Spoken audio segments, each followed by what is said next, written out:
No, yo haría, a ver, una separación primero ya en el título, sexualidad es una cosa, trabajo sexual, por supuesto, es otra, ¿no?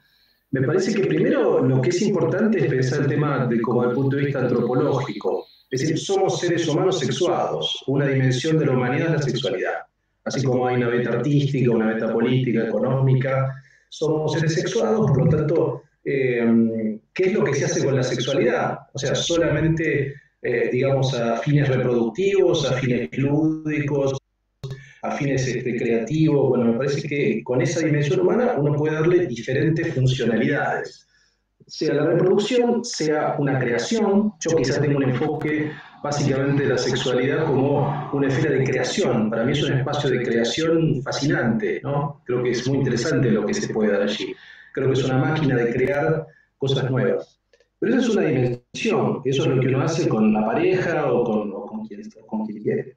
Otra cuestión es el trabajo sexual, que es tomar esa dimensión humana, que es la sexualidad, y usarla con fines laborales, ¿no? Es decir, y eso es otra cosa. Y dentro del trabajo sexual también hay que desligarlo, me parece, con prostitución, porque si bien es cierto que a veces parecen sinónimos, no lo son, porque, digamos, ¿qué es un trabajo sexual? Bueno, es una actividad laboral en la cual uno emplea su sexualidad para ganar dinero, básicamente. Una parte, digamos, como una escisión de ese trabajo sexual sería la prostitución, otro puede ser, qué sé yo, striptease, hacer películas pornográficas, webcams, cualquier tipo de trabajo donde se ponga en juego la dimensión sexual que mencionábamos antes. Eso implica pensar el cuerpo. O sea, si estamos hablando de sexualidad y de trabajo sexual, tenemos que pensar el cuerpo y el cuerpo en su totalidad.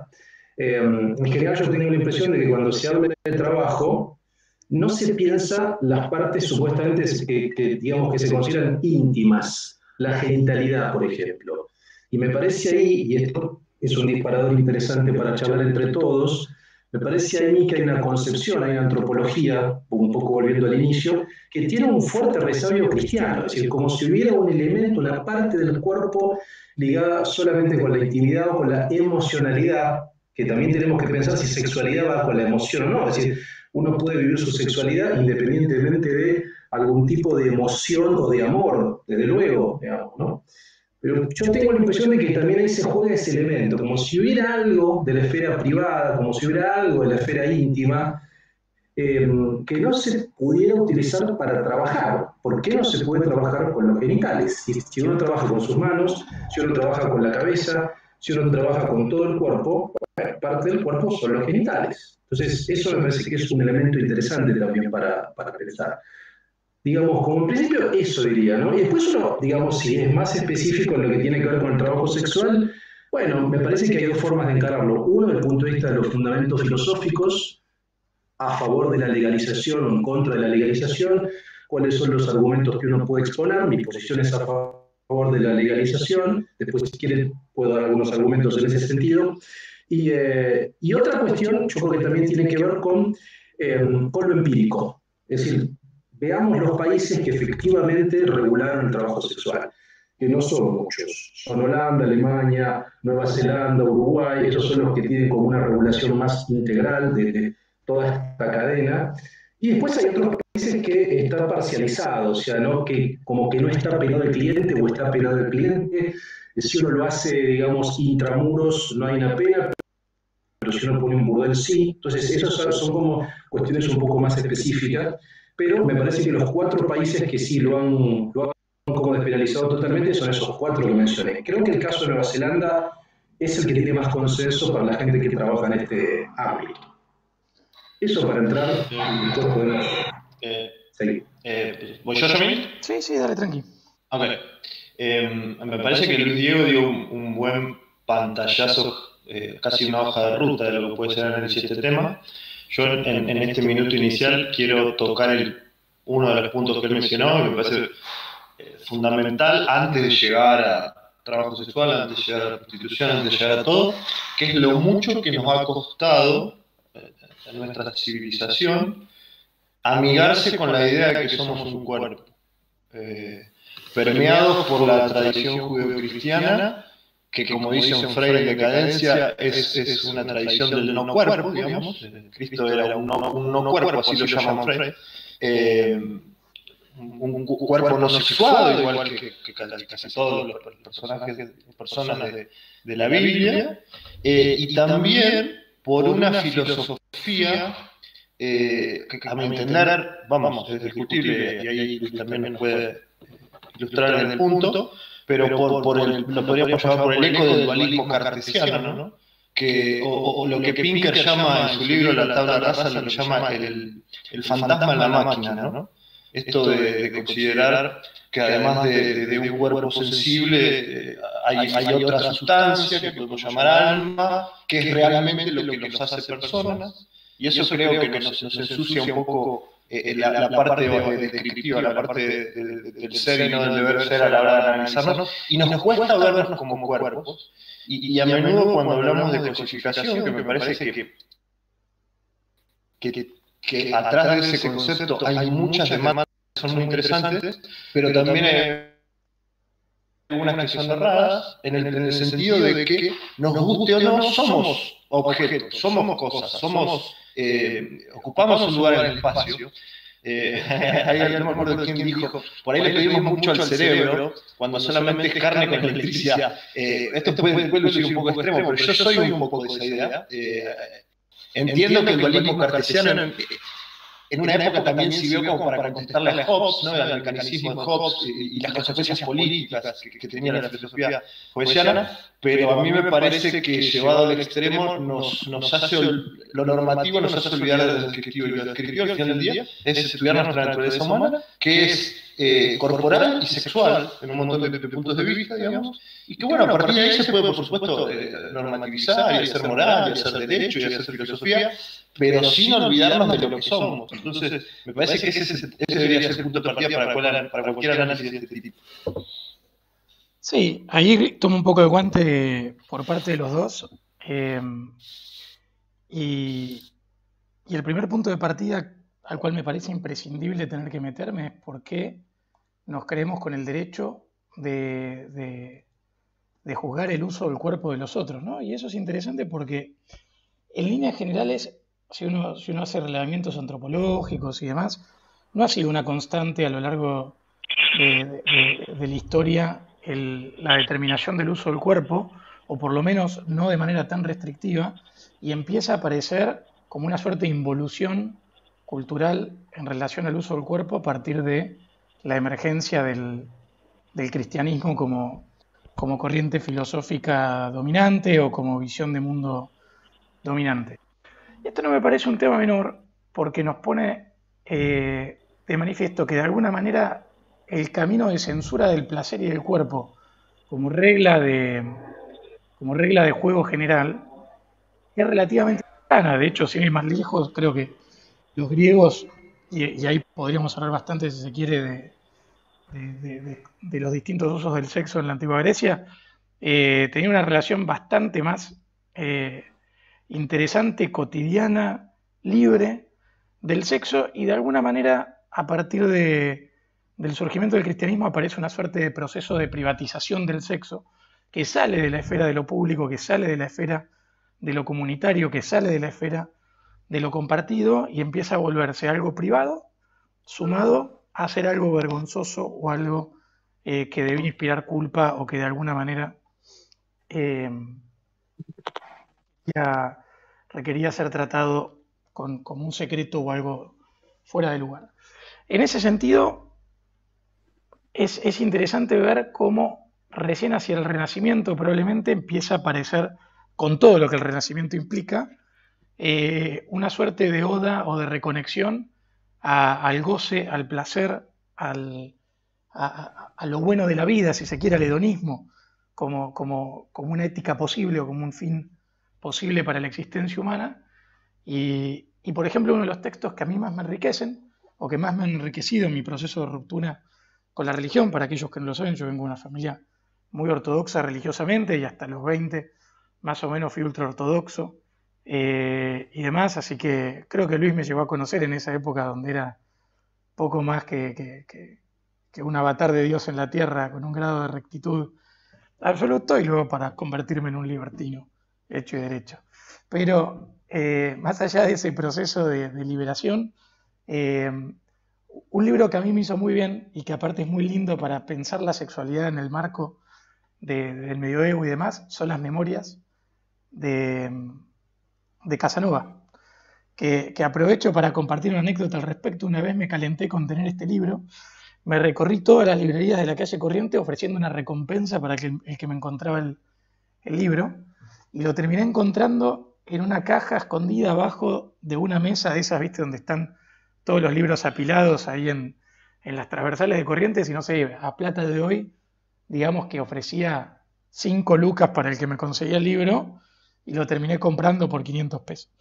Pero es un libro muy divertido porque aparte tiene, no discierne, no discrimina, tipo, mina, lo que venga, y lo lindo es ese personaje que vive a partir de sus experiencias, que se disfruta y se piensa y que termina siendo el goce un fin en sí mismo, y me parece uno de los textos más revolucionarios de esa época, por lo menos en lo atinente al sexo.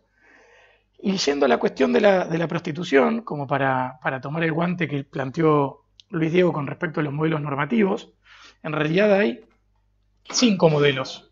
Me permito hacer una diferencia en uno de los que hizo Luis, que son el prohibicionismo total, que es la criminalización de todo, tanto de consumidores como de oferentes, otros donde se condena la oferta, otros donde se condena la demanda, otros donde, como en Argentina, no se condena directamente a la actividad, pero que indirectamente, por medio de leyes de profilaxis, por medio de distintas regulaciones sobre cómo ejercer la prostitución o el trabajo sexual, lo que terminan logrando es, de facto, una criminalización que termina llevando muchas veces a que, por ejemplo, policías o distintos agentes de habilitaciones o demás terminen ejerciendo coerción por sobre las trabajadoras o los trabajadores sexuales. O sea que en ese sentido el modelo prohibicionista, el modelo de legalización tampoco es que está libre de problemas para las trabajadoras. Y luego un último modelo, que a mi entender es el mejorcito, que es el de Nueva Zelanda, que es el de la despenalización. O sea, que tiene muy poquitas exigencias, más que nada vinculadas al tema de los prostíbulos. Pero, por ejemplo, si vos tenés un prostíbulo donde trabajan 4 prostitutas o prostitutos o menos, ni siquiera necesitas registrarlo. O sea que es un modelo de autonomía bastante libre por parte de los trabajadores sexuales, y hay nomás algunas cositas vinculadas a mantener buenas prácticas de protección sexual, de seguridad sexual, digo, por temas de salubridad, pero en líneas generales es un modelo no de regulación, sino de no intromisión del Estado en el ejercicio de prostitución. Así que en ese marco yo soy neozelandés en materia regulatoria de la prostitución. Así que desde ese lado creo que tenemos 2 lindos disparadores. Como son 2 temas que ameritan 2 temas de reflexión muy distintas, les voy a proponer que abordemos primero a uno y después al otro. Si les parece bien, muchachos, arranquemos primero con prostitución, que como más esquemático quizás o más técnico, y cuando ya el whisky haya hecho un poco más de efecto y demás, nos metemos en sexualidad y demás, que creo que puede surgir algo más divertido. Así que esa es mi propuesta metodológica para el whisky de esta noche. De paso aprovecho a pedirle a aquellos que no están en este momento hablando, silénciense los micrófonos y demás, así no los tenemos que escuchar. En ese marco dejo arriba de la mesa para Luis o para Ale o para Marian, que no sé si llegó. ¿Puedo intervenir? Sí, claro. Bueno, sí. Dale. No, bueno, sí, tomo un poco esta aposta de la prostitución, así un poco más específicamente dentro del trabajo sexual, pensar el tema de la prostitución. Como vos bien decís, yo creo que el modelo más interesante también es el de Nueva Zelanda. A mí es el que más me interesa. Sé que el modelo alemán, que por ahí, digamos, al comienzo tenía cierto apoyo, me parece que las trabajadoras sexuales ahora son más críticas. Lo mismo como el modelo holandés, que se implica el tema de la exhibición de los cuerpos en, digamos, en las vidrieras y toda la zona roja, que tiene como una dinámica medio complicada. Así que me parece que en los últimos años ganó más consenso el modelo de Nueva Zelanda.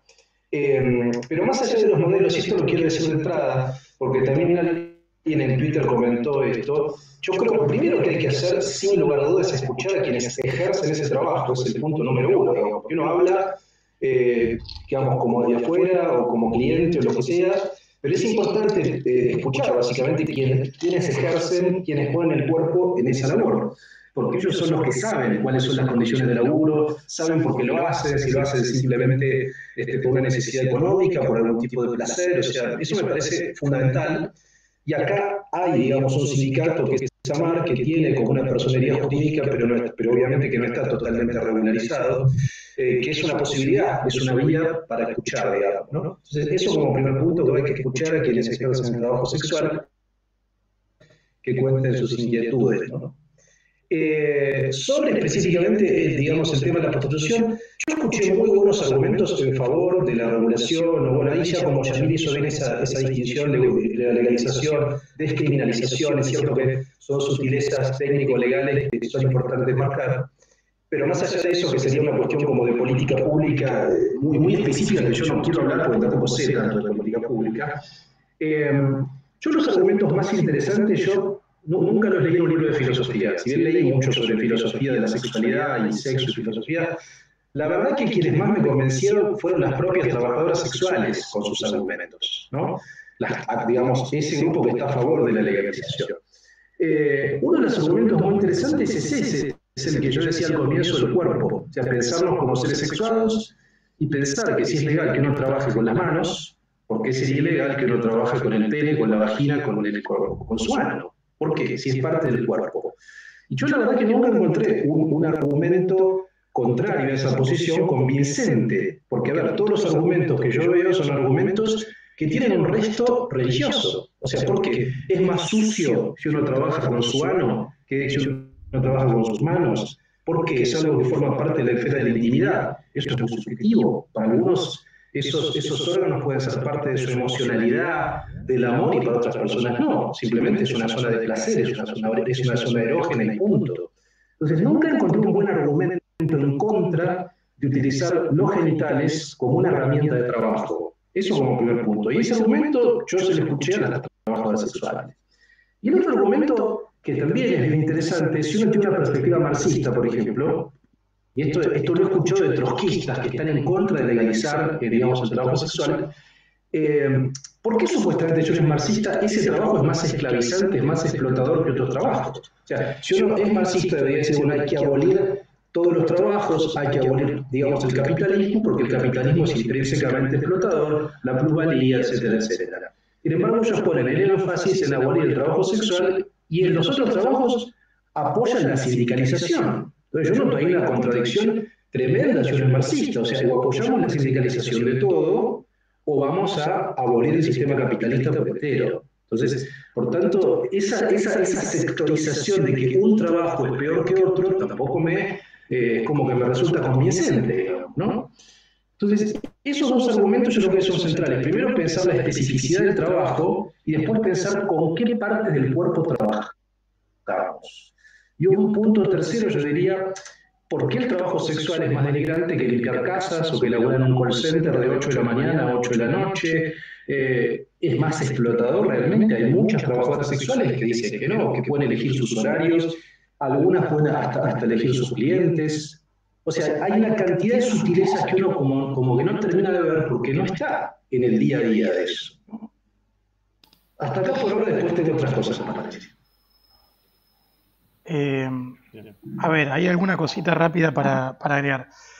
En relación a esto de si el trabajo sexual es más o menos denigrante que otra rama de actividad, estamos de acuerdo que es un trabajo, en principio, que al igual que la gran mayoría del resto, mucha gente ejerce primero por necesidad económica. Entonces, cuestionar a un trabajo porque alguien lo realiza porque necesita plata es cuanto menos naif o buenista o ridículo. Digo, la gran mayoría de nosotros, si tuviéramos la opción de no requerir dinero, fondos o lo que sea para poder subsistir, probablemente no haríamos los trabajos que hacemos en la medida en que los hacemos. O sea que ese argumento de que las personas lo hacen porque necesitan la plata, de hecho hasta creo que es un argumento en favor de la legalización o de la despenalización, y no en contra, porque si vos a una persona que está en una situación de necesidad, el motivo de su dignidad, le prohibís la posibilidad de prostituirse, que el hambre es más digno, que sus hijos se caguen de hambre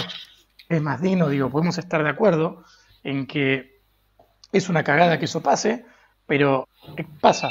Yo creo que hay un gran problema de que muchas veces nos ponemos en un lugar desde de cierta superioridad moral o de cierto pensamiento mágico o wishful thinking, donde creemos que porque algo no nos gusta no debería existir y que la mera voluntad en contra de eso es suficiente para que termine. Y lo que la evidencia empírica demuestra es que el prohibicionismo, lejos de contribuir a, si se quiere, evitar este tipo de prácticas, lo que termina haciendo es empeorando las condiciones objetivas de ejercicio de estas cosas. Entonces, si tenemos trabajadoras que la están pasando mal, lo que termina pasando es que la van a pasar peor. Si lo que tenemos es que una industria de la trata, probablemente lo que hagamos es que en lugar de permitir el ejercicio individual o si se quiere, autogestionar la prostitución, fortalezcamos a las redes de tratas por sobre el ejercicio particular. Yo en ese sentido creo que hay que hacer un ejercicio básico de separación entre trata y trabajo sexual. Me parece que es un punto de partida que casi me parece obvio, pero que siempre está bueno aclararlo. Digo, trata es toda actividad laboral digamos, o toda actividad humana que es ejercida en contra de la voluntad de quien la ejerce. O sea, cuando una persona se impone sobre el otro, que puede ser mediante amenaza, violencia, uso de estupefacientes o cualquier otra cosa. Creo que ninguno de los que estamos acá, en ningún esquema y por ningún motivo, avalamos o consensuamos cualquier esquema donde se viola la voluntad de las personas. Creo que, al contrario, el debate surge en aquellos casos donde las personas, dentro de los márgenes o grados de libertad que posea, elige, por el motivo que sea, abocarse a la prostitución. Es cierto que la mayoría de las personas que se abocan a la prostitución lo hacen por una necesidad económica, pero, como decía Luis Diego, no veo que sea más indigno a priori trabajar con la boca, con la mano, con el ano, con la concha, con el pito, con lo que fuera, que hacerlo con, no sé, en un call center. Digo, creo que eso, en todo caso, depende de la persona y que distintas personas van a considerar indignas distintas cosas. Entonces, ¿desde qué lugar nos paramos en un lugar como sociedad para prohibirle al vecino los medios para procurarse el pan o el pan para su familia? Entonces, desde ese lugar creo que hay que saber diferenciar digamos, lo que puede no gustarnos del otro con aquello que tenemos derecho a hacer sobre la vida del otro. Y ahí para mí aparece un límite infranqueable que debiéramos seguir como sociedad, como reguladores, como políticos, como legisladores y demás. Bueno, yo te cedo A ver, para jugar un poco también a abogado del diablo, ¿no? Zizek dice que no hay que confundir la capacidad de elegir con la ilusión de la libertad. Y ahí está el germen del problema que tienen algunas corrientes marxistas con esto, que también tienen sus luchas internas, ¿eh? Esto que no solo los liberales tenemos problemas con estos temas. Rita Segato, por ejemplo, que todos la conocen bien, considera que el proceso de capitalismo ha generado en los hombres una situación de feminización social. ¿A qué llama la feminización social Rita Segato? A precariedad laboral, bajos salarios, pobreza. Entonces la tesis de ella es que los hombres apelan a la prostitución, que para ella es la explotación de la mujer por el hombre, como forma de revalidar esa masculinidad perdida. Entonces, esa es una visión, que por supuesto no la comparto, pero la podemos discutir. Al final del día, cuando decimos, bueno, la prostitución es el trabajo más antiguo del mundo, que es una frase simpática, pero es inexacto, porque si bien es una actividad antiguísima, ¿no? Ya Seutonio hablaba de prostitución en el siglo I, el historiador, pero no se ejercía como un trabajo, no se ejercía como un contrato.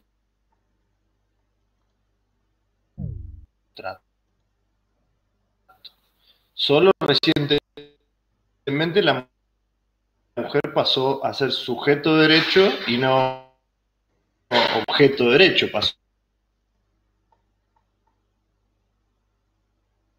a ser contratante a ser objeto del contrato. Incluso acto patrimonial, la mujer era el objeto del contrato, ¿no? Entonces, yo creo que alguna parte de la izquierda todavía ve esta historia que cambió, y que cambió fuertemente en los países en donde emergió el capitalismo, y en los países occidentales sobre todo, y todavía está anclada esta historia, y cree que cualquier contrato al final del día implica algún grado de explotación. Cualquier contrato laboral al final del día implica un grado de explotación.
Para que parece que algunos se cayeron de la conexión.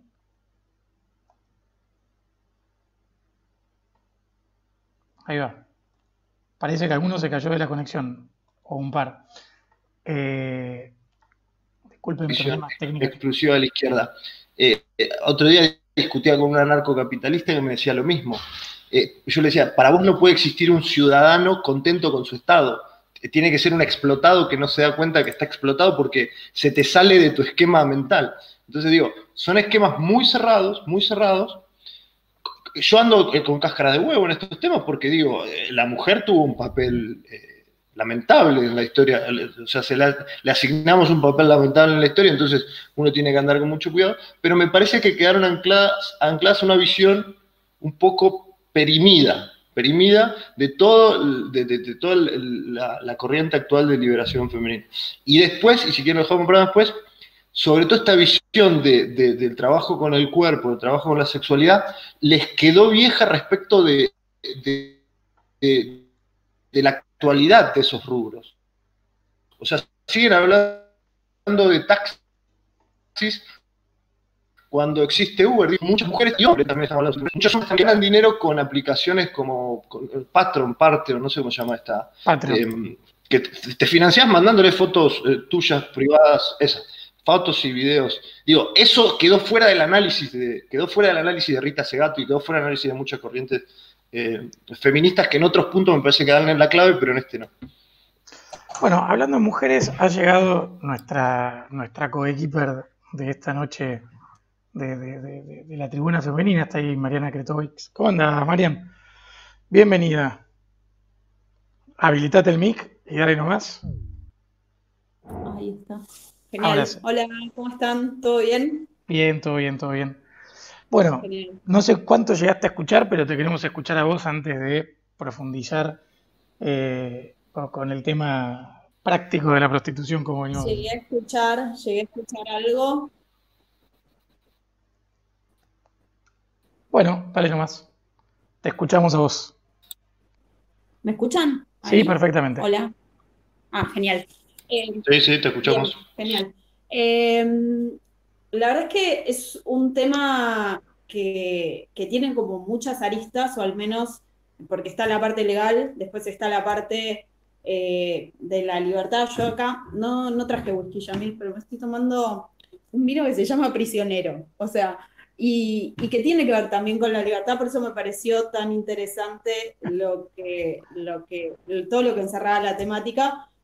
Y que además, en un momento dijeron por ahí que las mujeres, que no sé por qué hablamos de mujeres, y pareciera que de alguna forma hay más mujeres trabajadoras sexuales, hay mayor demanda desde los hombres hacia las mujeres en esta práctica, al menos en términos estadísticos. Entonces, claramente hay un sesgo, ¿no? Es como tenemos un sesgo al respecto de eso. Y también escuchaba hablar de cuánto, de hablar con las trabajadoras sexuales, y ahí pienso en la libertad y cómo coincidimos la libertad y cómo en realidad, si somos libres, cuán libres somos, que también lo dijeron por ahí, y ahí es cuando no sé si, o sea, ¿qué es libertad, no? También tiene que ver con qué es libertad para cada uno. En el caso de las trabajadoras sexuales, no sé cuánta libertad tuvieron para elegir esa profesión, pero sí me parece desde el lado legalizar o no legalizar, como el aborto, como las drogas. Si vos no estudiás esa problemática y no sabes de dónde viene, y no sabes cuántos casos hay, y no sabes las razones por las cuales se dedican a eso, entonces ahí está invisibilizado y no tenemos información suficiente como para hacer una política pública.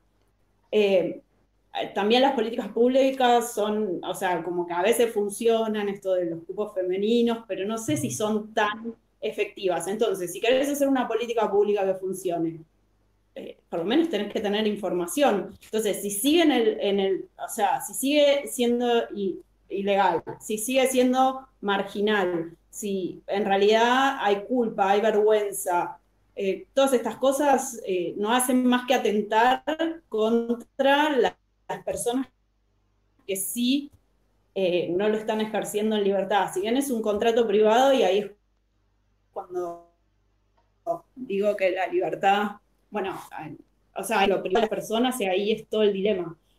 Pero también los abusos tienen que ver con que está invisibilizado, entonces, ¿cómo Sí. sabemos? Yo igual ahí voy a hacer un contrapunto con algo que mencionaste, porque en un momento lo metiste en el canal de las problemáticas, y creo que justamente al hacerlo de esa manera estamos como atribuyéndole alguna connotación negativa a priori. Creo que justamente ahí está el problema, que es anterior, que es por qué estamos considerando que un trabajo en particular es peor que otro y que por ende requiere un tratamiento diferenciado. Digo, diferenciado desde el punto de vista de la prohibición, porque si uno piensa el trabajo en una fábrica, el trabajo en el campo, el trabajo, digo, en todos uno ve que hay regulaciones que protegen las relaciones laborales, que evitan la explotación, que busca buenas prácticas para que ningún trabajador en la medida de lo posible resulte lastimado, resulte dañado. Pero creo que también hay un punto, que es que las razones por las cuales alguien lo ejerce no es motivo para habilitarlo o no habilitarlo como acción, porque pensémoslo en términos de lógicos, ¿no? Digo, bueno, si hoy la mayoría de la gente lo hace porque está necesitada, que si el día de mañana la mayoría de la gente lo hace porque quiere, entonces está bien y es legal y hay que legalizarlo. Creo que ese es un camino que nuevamente nos lleva como a tener una visión de creernos con el derecho de poder juzgar a la decisión vital del otro, de organizarse, de trabajar, de procurarse el pan de determinada manera. A ver, también algo que rescatando lo que vos decías, Marian, me parece válido plantearlo. Yo era muy amigo de Natacha Haidt, ¿no? Y de hecho hay varias campañas públicas que hemos hecho en favor de la legalización de la prostitución y demás juntos. Pero una pelea que yo solía tener con Natacha es que Natacha tenía como la visión de la persona que iba al trabajo sexual como una opción y como una cosa que en definitiva le redituaba, le servía, y era una cosa como copada, ¿no? Que le permitía un mejor estatus y le permitía otra vida. Pero yo muchas veces discutía con ella y le digo, bueno, fantástico, ese será tu caso, el de lo que podríamos llamar la prostitución VIP, o el de la gente que en definitiva no se ve forzada por una situación de hambre o lo que fuera a tener que prostituirse. Y digo, pero no podemos pensar al trabajo sexual como una cuestión uniforme. Digo, hay realidades muy distintas que requieren probablemente respuestas de política pública distintas, pero creo que esas respuestas de política pública no deben estar atadas a si el trabajo se legaliza o no se legaliza. Digo, en todo caso tiene más que ver con políticas complementarias de acompañamiento, con la posibilidad de permitir que esas personas tengan acceso a planes de asistencia, o que si alguien está pasando hambre quizás no tenga que hacer algo que considere indigno o que le puede traer algún tipo de trauma o problema, pero creo que hay que poder separar como los momentos del problema, porque si no, la piedad que de alguna manera nos puede inspirar el análisis de las causas nos lleva a quizás impulsar una solución que termina agravando la situación de esta gente que queremos cuidar. Entonces ahí aparece una frase que para mí es muy común en términos regulatorios, que es que el camino al infierno está empedrado de buenas intenciones. Y en el mundo de la prostitución es bastante claro. No trabajé con Natacha, fui muy amigo, hicimos videos juntos, hay videos nuestros digamos, que trabajamos para legalizar la prostitución. Y también una cosa es la prostitución autoejercida o en algún esquema cooperativo, y otra cosa es la cuestión del regenteo. Y eso también hay que separarlo. Digo, no es lo mismo por el grado de exposición a la violencia a la cual están las personas cuando hay una persona a cargo, un pimp, un regente, un fiolo, un cafillo, que cuando lo tienen que ejercer. Igual veo que hay personas ahí como entusiasmándose en los comentarios, así que si quieren aportar a alguien, puede levantar la mano y apenas pueda, le cedo la palabra. Pero hecha esta introducción, vuelvo al dolor de Luis, todo tuyo. Quiero decir algo, Yamil, ¿puedo ahora? Sí. Porque hay muchas cosas que se dijeron que me resultaron interesantes para retomar. Un elemento es el tema de la libertad, que acá apareció, ¿no? Yo creo que la libertad absoluta, eso no existe nunca. Me parece que uno siempre está determinado, siempre hay determinaciones. Hay todo tipo de determinaciones sociales, raciales, de género. Por tanto, yo no veo que eso sea algo más acentuado en aquellas personas que se dedican a la prostitución que aquellas que hacen otro tipo de empleo, digamos. Entonces, yo no sé si se puede diferenciar por ese lado. A ver, en última instancia, todos estamos determinados y cada uno tiene motivaciones particulares y subjetivas por qué hace tal trabajo. Me parece que no sé si es un buen análisis pensarlo en ese sentido. O sea, digamos, si uno dice que la mayoría de las trabajadoras sexuales lo hacen por el dinero, y uno podría pensarse, bueno, pero ¿qué trabajador no hace lo que hace por dinero también? ¿O quién está feliz en su trabajo? Bueno, hay muchísimas personas que trabajan en un call center, en una oficina, y son tremendamente infelices, e igual lo hacen porque tienen que pagar las cuentas. Quiero decir, yo no sé si es un análisis muy fino ir por ese lado, ¿no? Otra cuestión que también decía Ale, tomando el argumento de Rita Segato, el tema de la violencia, el tema de la dominación. Yo probablemente, como soy Foucaultiano, no veo ningún problema en las relaciones de poder. De hecho, creo que todas las relaciones son relaciones de poder. No creo que haya simetría. Entonces, y digamos, el sexo no es simétrico. En el sexo hay alguien que domina y alguien que se deja dominar. Hay alguien que penetra y que es penetrado. Hay alguien que es activo, otro que es pasivo. Pero eso no quiere decir que sean comportamientos cristalizados. Uno puede variar, uno puede rotar esas relaciones de poder.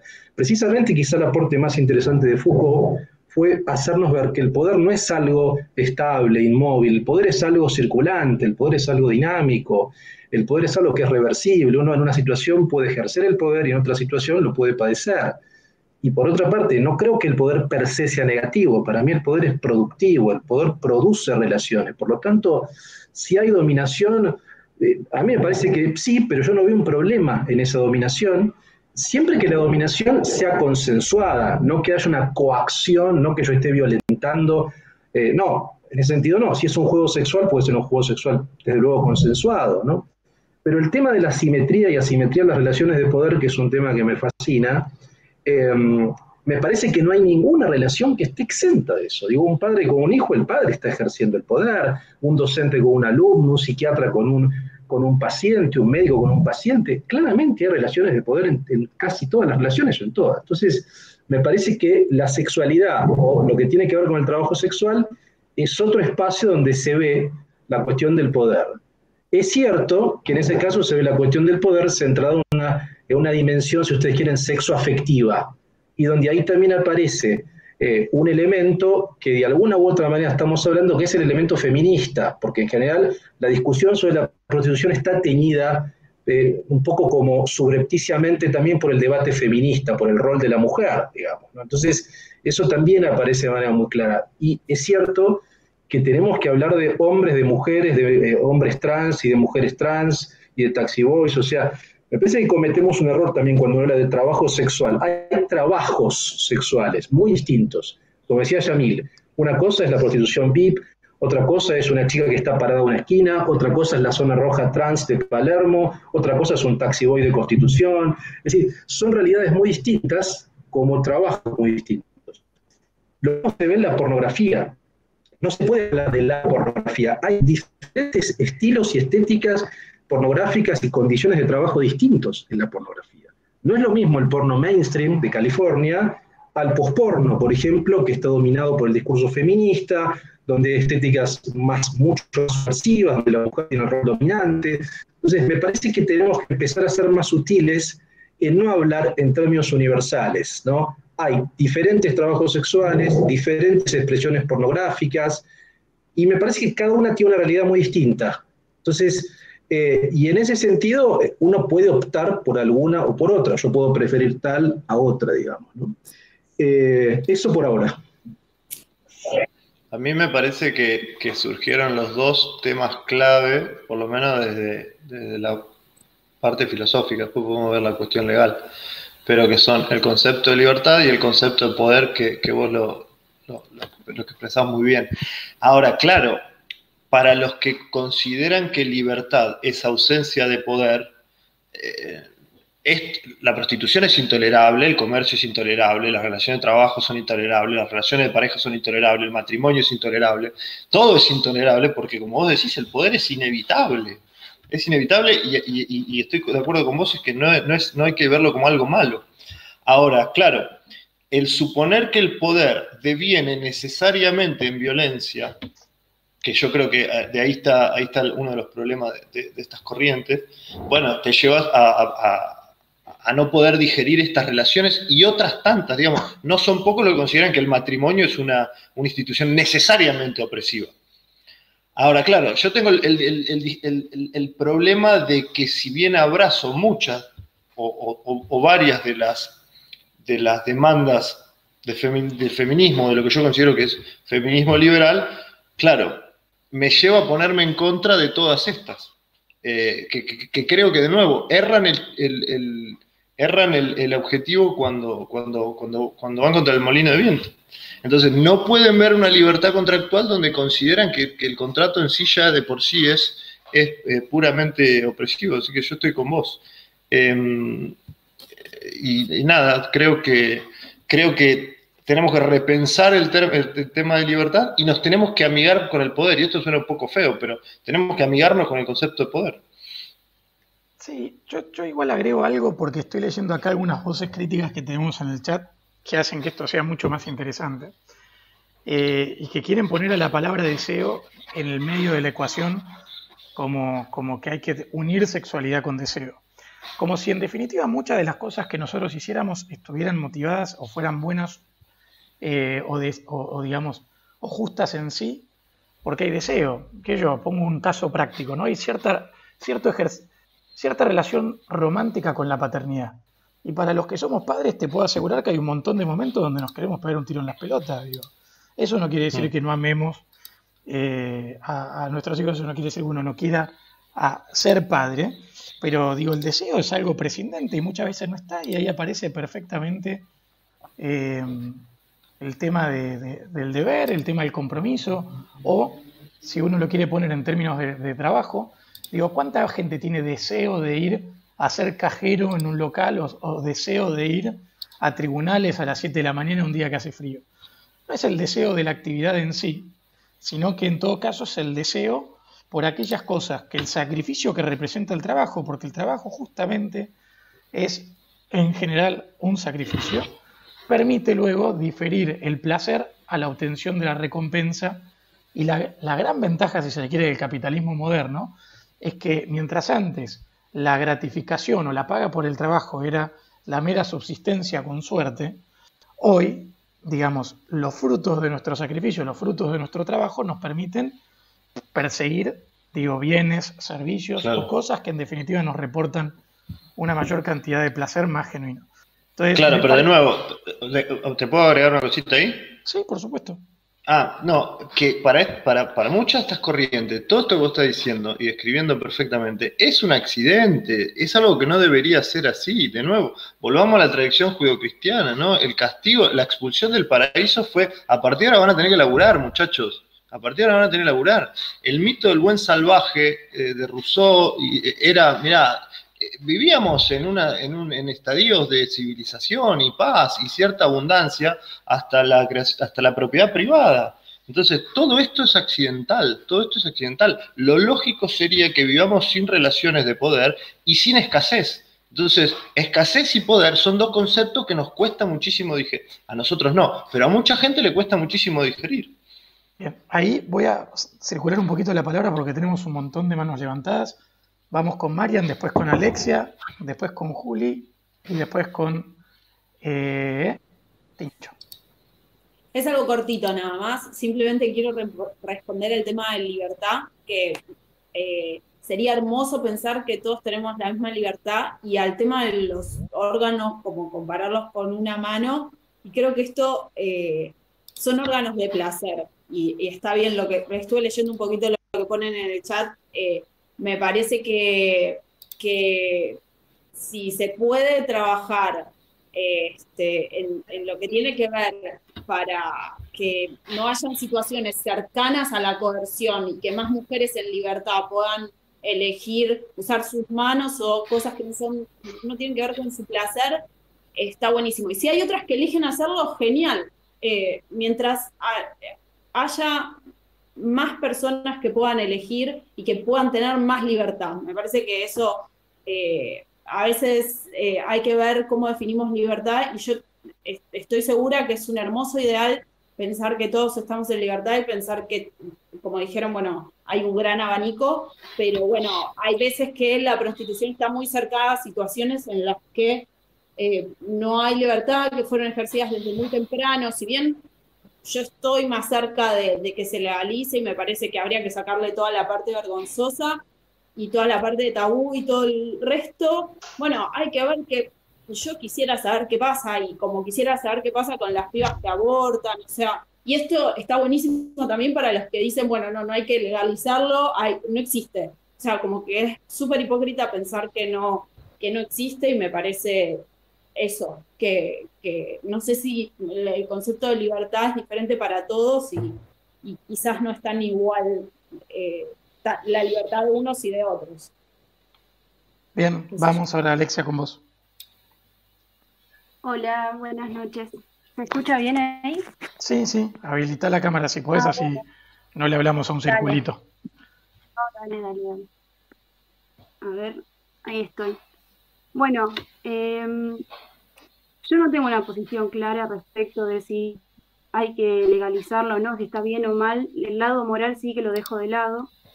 Y yo me lo pregunto desde el lado del derecho, porque lo que se está buscando o lo que se pregunta es si se legaliza o no si está bien o mal.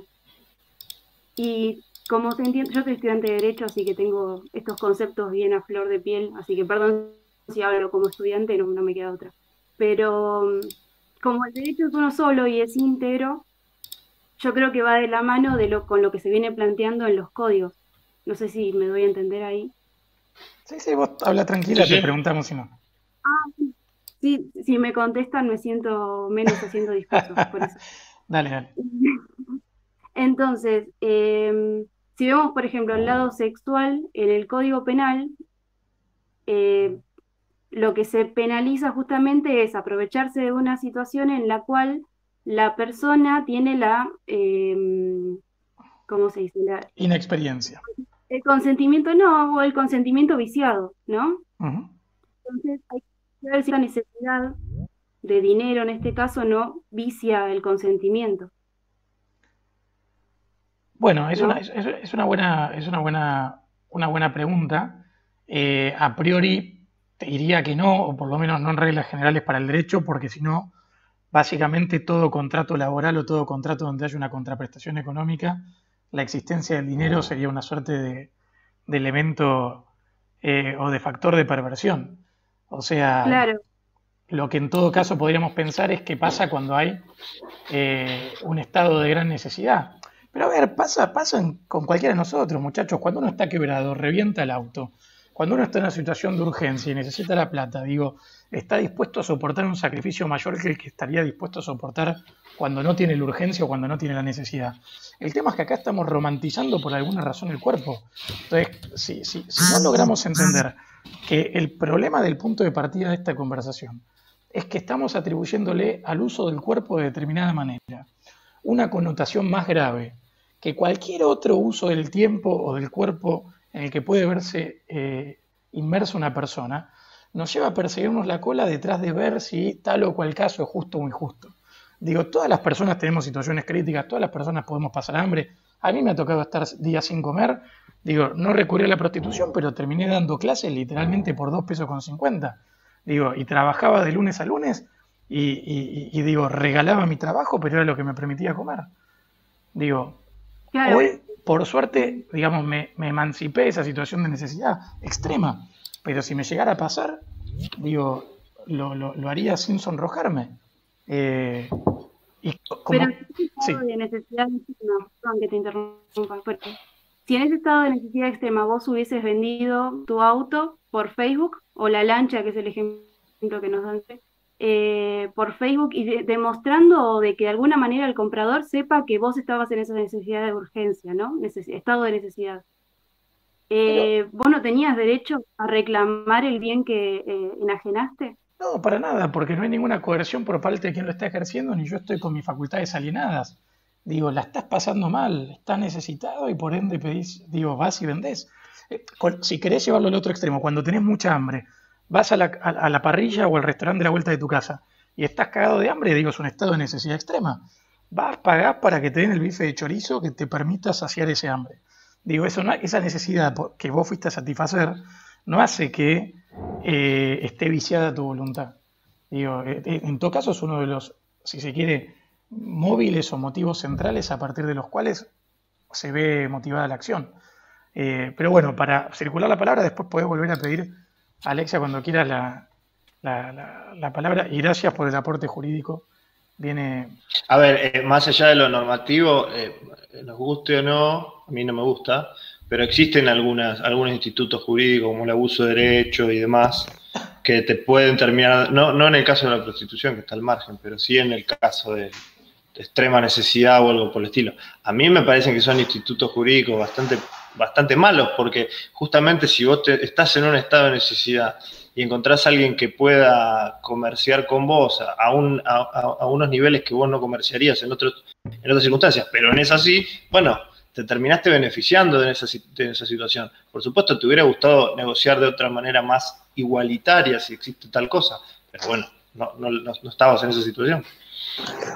Quiero sumar algo, Yamil. Sí, no, porque, a ver, quiero recomendar un par de textos que por ahí ayudan también a pensar estas cuestiones. Por un lado, Historia de la sexualidad de Michel Foucault, hablando de la genealogía del hombre de deseo, ¿no? Estamos hablando sobre el cuerpo, el deseo.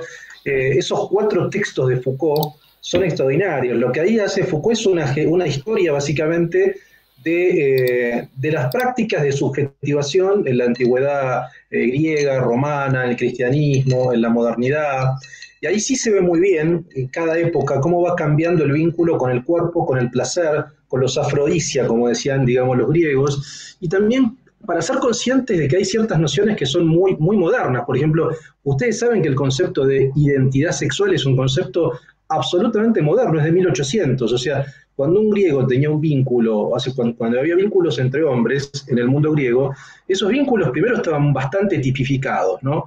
O sea, era un hombre adulto con un muchacho, el hombre adulto tenía que ser activo, el muchacho tenía que ser pasivo y se hacía en un marco de un cortejo muy estricto. Ahora, eso no implicaba que ese hombre fuera homosexual, porque no existía esa categoría de homosexualidad, como de bisexualidad o heterosexualidad. Eran afrodisia, eran prácticas de placer, ¿no?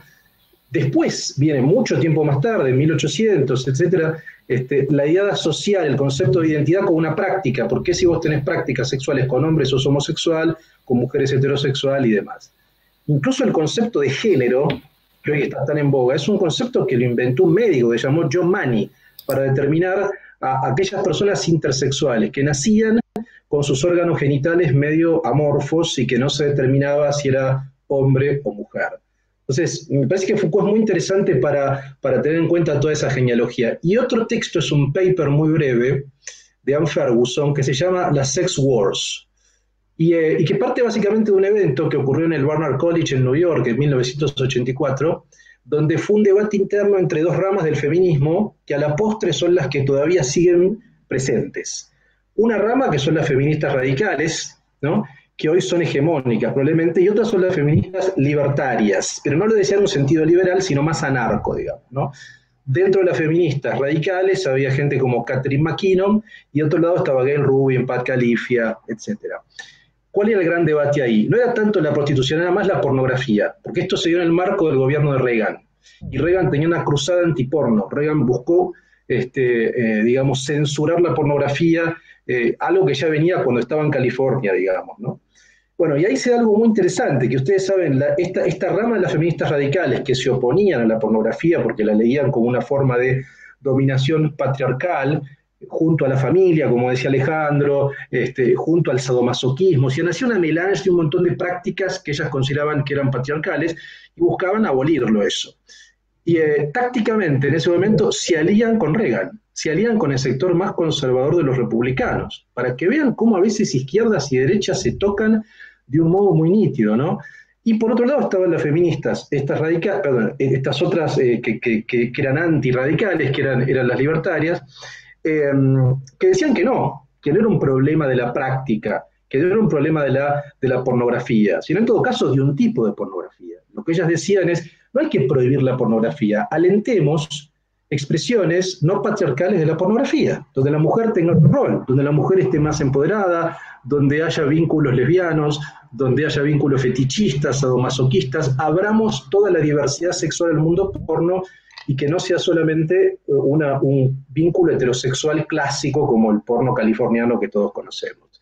Entonces, ese texto es muy breve, se llama Las Sex Wars, si quieren se los puedo pasar porque clasifica muy bien estas dos líneas que me parece que hoy siguen bastante vigentes en ese sentido.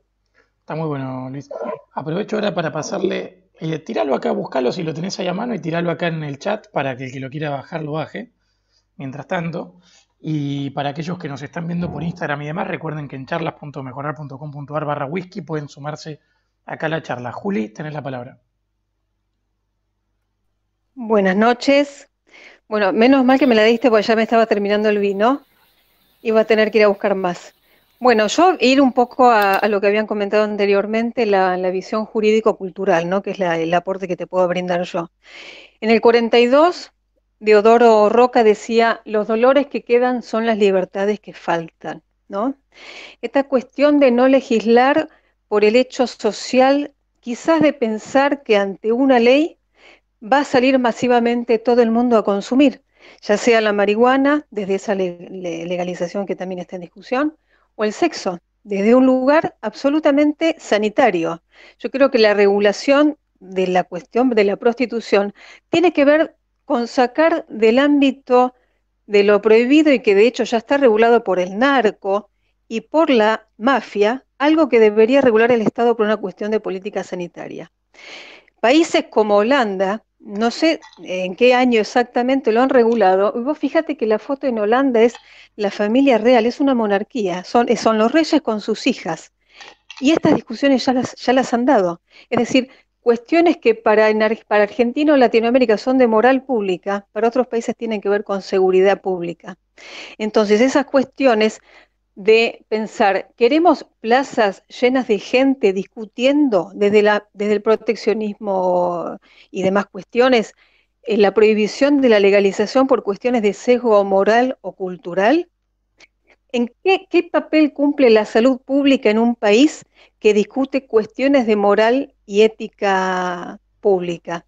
De hecho, en Argentina tenemos gravísimos problemas de atención a la salud pública y de hecho la cuestión cultural pasa porque naturalizamos que en Argentina los hospitales tienen que estar hechos mierda. Eso lo naturalizamos por falta de educación pública cultural. Entonces, la batalla cultural es lo que tiene que plantearse primero a las discusiones de fondo, como por ejemplo lo que estamos hablando hoy. De hecho, muchos dicen que esa batalla va a durar 20 años. Pero es momento de que las nuevas generaciones y sobre todo los nuevos estudiantes de Derecho planteen la posibilidad de poder hablar de esto, no tanto desde la legalización, porque el sueño que tiene toda persona que quiere estar en la función pública es poder dar las discusiones, no sacar las leyes. Sacar la ley a veces no es la solución, pero sí poder dar las discusiones. Entonces, en ese sentido, hay un sesgo cultural, político, sociosanitario, que tiene que ver con que la gente masivamente va a salir a consumir algo solo por el hecho que es legal, cuando en realidad nuestra educación, nuestra cultura y nuestra ética personal nos va a llevar a seguir haciendo la vida como la venimos llevando hasta ahora, pero esa porción social que no tiene Estado, que no tiene una sanidad que lo respalde, es el único beneficiario en todo este sentido, ¿no? Y estamos muy involucrados a vernos a nosotros mismos como objetos de la titularidad de ese derecho. Porque como suelen decir, si uno genera derechos, ¿quiénes los van a pagar? ¿Quiénes van a pagar la producción de derechos? Todos, porque si es algo público, lo paga el Estado. Entonces, esa cuestión tiene que ver con, creo yo, con la lucha cultural que tenemos por delante, sobre todo los que estamos en el partido Mejorar, que tiene que ver con el liberalismo. Se empieza por casa, se empieza por lo que queremos hacer entre nosotros y luego con lo que vamos a construir socialmente. Gracias, Juli. Yo ahí, antes de darle la palabra a Tincho, me parece aparte interesante recordar algo. Argentina nace como un país, uno de los países pioneros en materia de legalización de la prostitución, que se legalizó en 1875 y se mantuvo reglamentado y funcionando relativamente bien hasta 1930, 1930 y algo, y recién vuelve a ser legal cuando Perón se pelea con la Iglesia Católica. Es decir, los padres fundadores, la visión originaria de la Argentina, que como todos sabemos ha sido más bien de avanzada en términos liberales y demás, mantuvo este instituto regulado. Había que habilitar los prostíbulos, tenía que estar inscritas las trabajadoras, etc. Y recién Perón en el 54, o sea, hubo más o menos 20 años en el que estuvo prohibido, lo legalizó o demás. Ahora, ¿cuál es el problema? Es que a pesar de que se legalizó, nunca se terminó de ordenar legislativamente. Entonces quedó en una suerte de estatus gris donde se avanzó, no porque hubiera una genuina vocación de ordenar un área de la sociedad, sino que fue más una reacción política frente al enemigo de aquel momento, que era la Iglesia Católica, y por eso también Argentina tiene un sistema en muchos sentidos deficiente en relación a la regulación del trabajo sexual. Tincho, tenés la palabra. Hola, Yamil, ¿me escuchan bien? Sí, un poquito más fuerte, por favor, Lale, que se te escucha bajito. Ahí me escuchan mejor. Un poquito mejor. Bueno, los escuché a todos, muy interesante. Estoy más o menos de acuerdo. Creo que el enfoque es un poco impreciso para mi gusto. Creo que hay una palabra que se mencionó muy poco, que es la explotación. Y el problema es un problema de explotación, es decir, sacando las ideologías de lado, si se puede, el problema está en el ámbito de las teorías de explotación. Y el campo de investigación de las teorías de explotación es un campo muy, muy difícil, donde parece que no hay consenso sobre lo que está pasando, sobre lo que moralmente significa también. Y hay algo que pasó en este caso. Bueno, supongo que Luis tiene mucha más experiencia en esto que yo, que no soy filósofo de profesión, pero hay algo en la literatura de la teoría de la explotación que se llama la paradoja de la explotación, que es que puede haber explotación aunque haya consentimiento y aunque ambas partes se hayan visto beneficiadas del contrato que están haciendo. Y creo que el punto va por ahí, es decir, creo que la crítica principal que se hace desde un lugar no ideológico, digamos, ¿no? Desde la persona común, desde la intuición moral, es el que hay una explotación que no se está tratando, que debemos clarificar si está bien o mal, además de si está bien o mal, si es legal, si debería ser legal o debería ser ilegal. Y creo que el punto del debate debería ir por ahí. Yo lo único que, además de esto, otro aporte que puedo hacer es el principio que dan Brennan y Jaworski, que es que si lo podés hacer gratis, si está bien hacerlo gratis, está bien hacerlo por dinero. Y a mí me parece un principio excelente, un rule of thumb cuasi liberal, por decirlo así, que también se puede aplicar a este caso. Bueno, si aplicáramos ese principio, digo, está claro que la gente coge gratis, mirá si no va a poder coger por dinero. Pero agregándole ahí, si se quiere, un layer de análisis, yo creo que de vuelta estamos otorgándole a esta relación en particular entre dos personas un significado especial o distinto. Digo, por poner un caso paradigmático o paralelo con la prostitución, digo, de personas que muchas veces o son migrantes o están en situaciones de extrema necesidad económica o lo hacen porque no están calificadas para hacer otro trabajo o lo que fuera, es el servicio doméstico.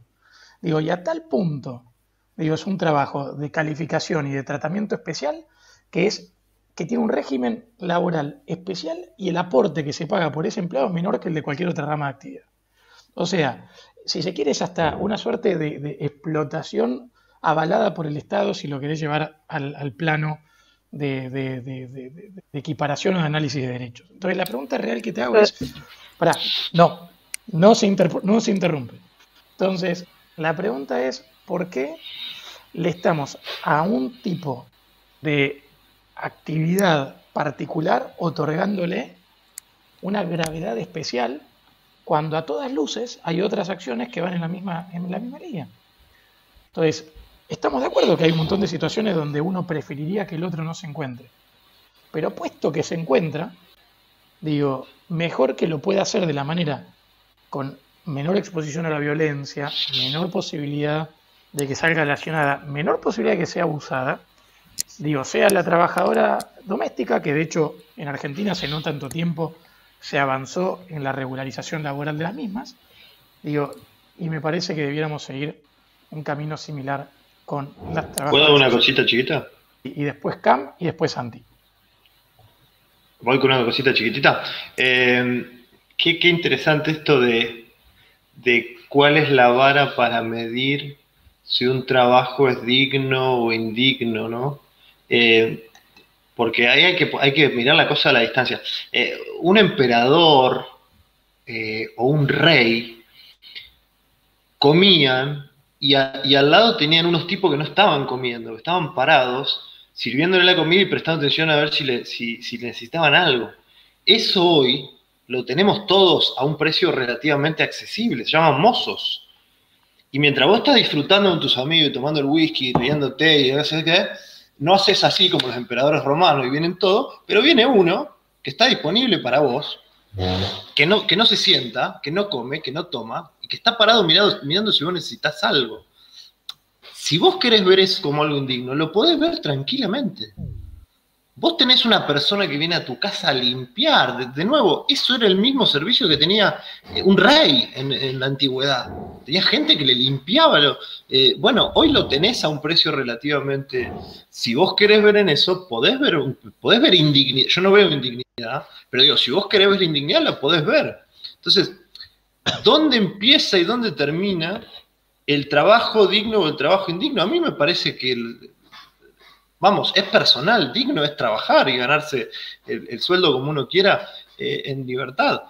Porque si no, ¿cuál es la vara? Me interesa ese concepto de la paradoja de la explotación. Por ahí Luis lo conoce, yo no lo había escuchado. A mí me interesa saber cómo uno puede ser esclavo sin sentirse esclavo o explotado sin sentirse explotado. No, bueno, sumo algo porque fui aludido. Sinceramente, yo no conozco el tema de la paradoja de la explotación. Es ahora que más o menos estaba notificándome de eso, pero no, a ver, es interesante el concepto de explotación, ¿no? Es un concepto que yo no utilizo, que yo no suelo emplear, ¿no? Me parece que obviamente es un concepto más como de raíz, como más marxista, y yo soy un poco fóbico a todas las nociones de Marx, me parece, pero No sé, un poco coincido con lo que decía Alejandro en ese sentido. Es decir, si hay consentimiento, bueno, a ver, uno si se pone un poco más exquisito, uno podría decir, bueno, hay ciertas condiciones de trabajo, ciertas condiciones socioeconómicas que nos determinan en determinados lugares, es decir, bueno, por lo tanto uno no es totalmente libre y aunque firme un contrato o de su consentimiento, igual formaría parte de un universo que lo determina. Pero yo no leo ese universo que determina como una condición necesariamente de explotación. Probablemente porque tengo una visión del poder que no es piramidal. Me parece que esa visión en términos de explotación viene más de la visión piramidal marxista, de ver las cosas en términos de superestructura, infraestructura, de ideología, que es todo el lenguaje que yo no suelo emplear porque soy más Foucaultiano y prefiero pensar que el poder es una red.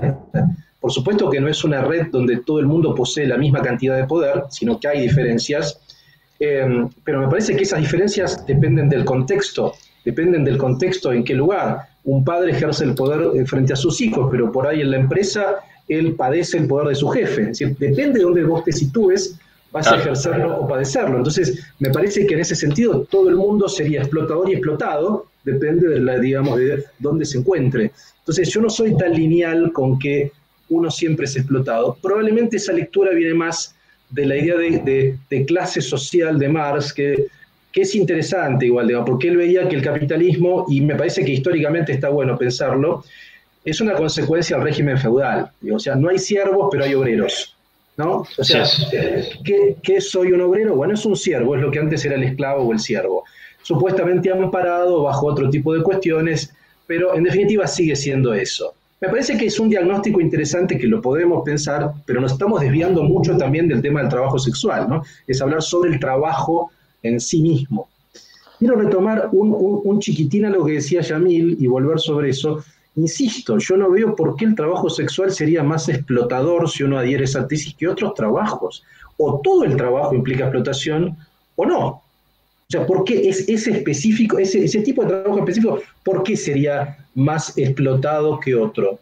O, como decía Yamil, como el servicio doméstico, o como cualquier... ¿Por qué? Yo realmente no encuentro un buen argumento para avalar esa tesis, ¿no? Creo que lo único es eso, es la genitalidad. Es que en la genitalidad hay una connotación que está vinculado con la esfera de la intimidad, con la esfera de la emoción. Es una lectura romantizada del cuerpo, se está romantizando el cuerpo. Con esto tampoco quiero decir que hay que romantizar la prostitución, para nada, o sea, creo que no hay que romantizar nada, digamos, ¿no? Que depende, cada persona ejercerá el trabajo que pueda, que quiera, en las condiciones que padezca, cada uno es su mundo en ese sentido, pero me parece que no tenemos que romantizar el cuerpo, porque ahí sí hay una platonización del cuerpo. Somos un cuerpo sexuado, y se puede trabajar desde mi punto de vista con una parte del cuerpo, con otra parte del cuerpo que se llama genitales, o con la boca. Y otra cuestión, el placer también puede venir de las manos, ojo, de las manos, o sea, de cualquier parte del cuerpo. Tampoco tenemos que ceñir, yo creo, el placer solamente a los genitales. El placer tiene que ver con la capilaridad, me parece que tiene que ver con la piel, y la piel está en todos lados. Pero mira, te voy a llevar un caso extremo que me parece hasta más interesante para pensar esto. Digo, pensemos en las personas que, por ejemplo, contratan una dominatrix, o sea, una persona con la cual en principio puede no haber, ahora canto de la palabra, puede no haber intercambio sexual en sí, pero que justamente el intercambio de placer que hay, o si se quiere, el placer sexual que recibe la persona, tiene que ver con el ejercicio del poder entre la persona que uno contrata y uno que es el receptor de esa dinámica de dominación.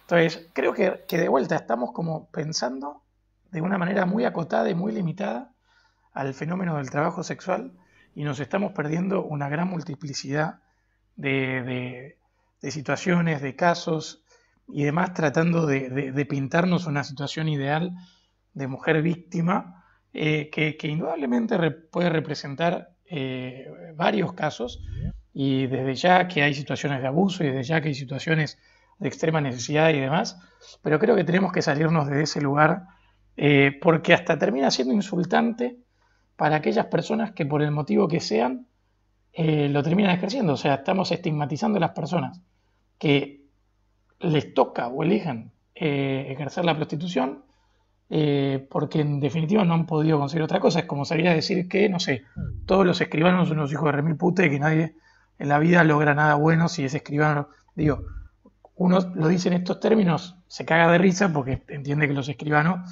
les puede importar un carajo la opinión que uno tenga con respecto a ellos, más allá de que son parásitos contemporáneos en muchos casos, pero digo, quitando estos temas, reitero, creo que tenemos que abandonar esta visión paternalista, pensar y trabajar los problemas que pueda haber de abuso de poder, de relaciones asimétricas, ayudar al infortunio, digo, si alguien cae en eso, o en cualquier otra actividad porque está contra las cuerdas, bueno, el problema no es que acceda a la actividad, el problema es la persona que está contra las cuerdas.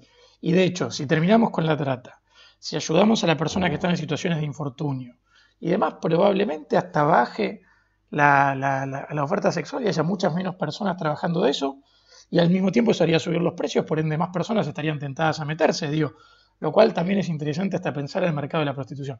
Pero sin entrar tanto en este mundo, propongo darles la palabra a Cam, que todavía no habló, y después a Marian, que la pidió hace un ratito.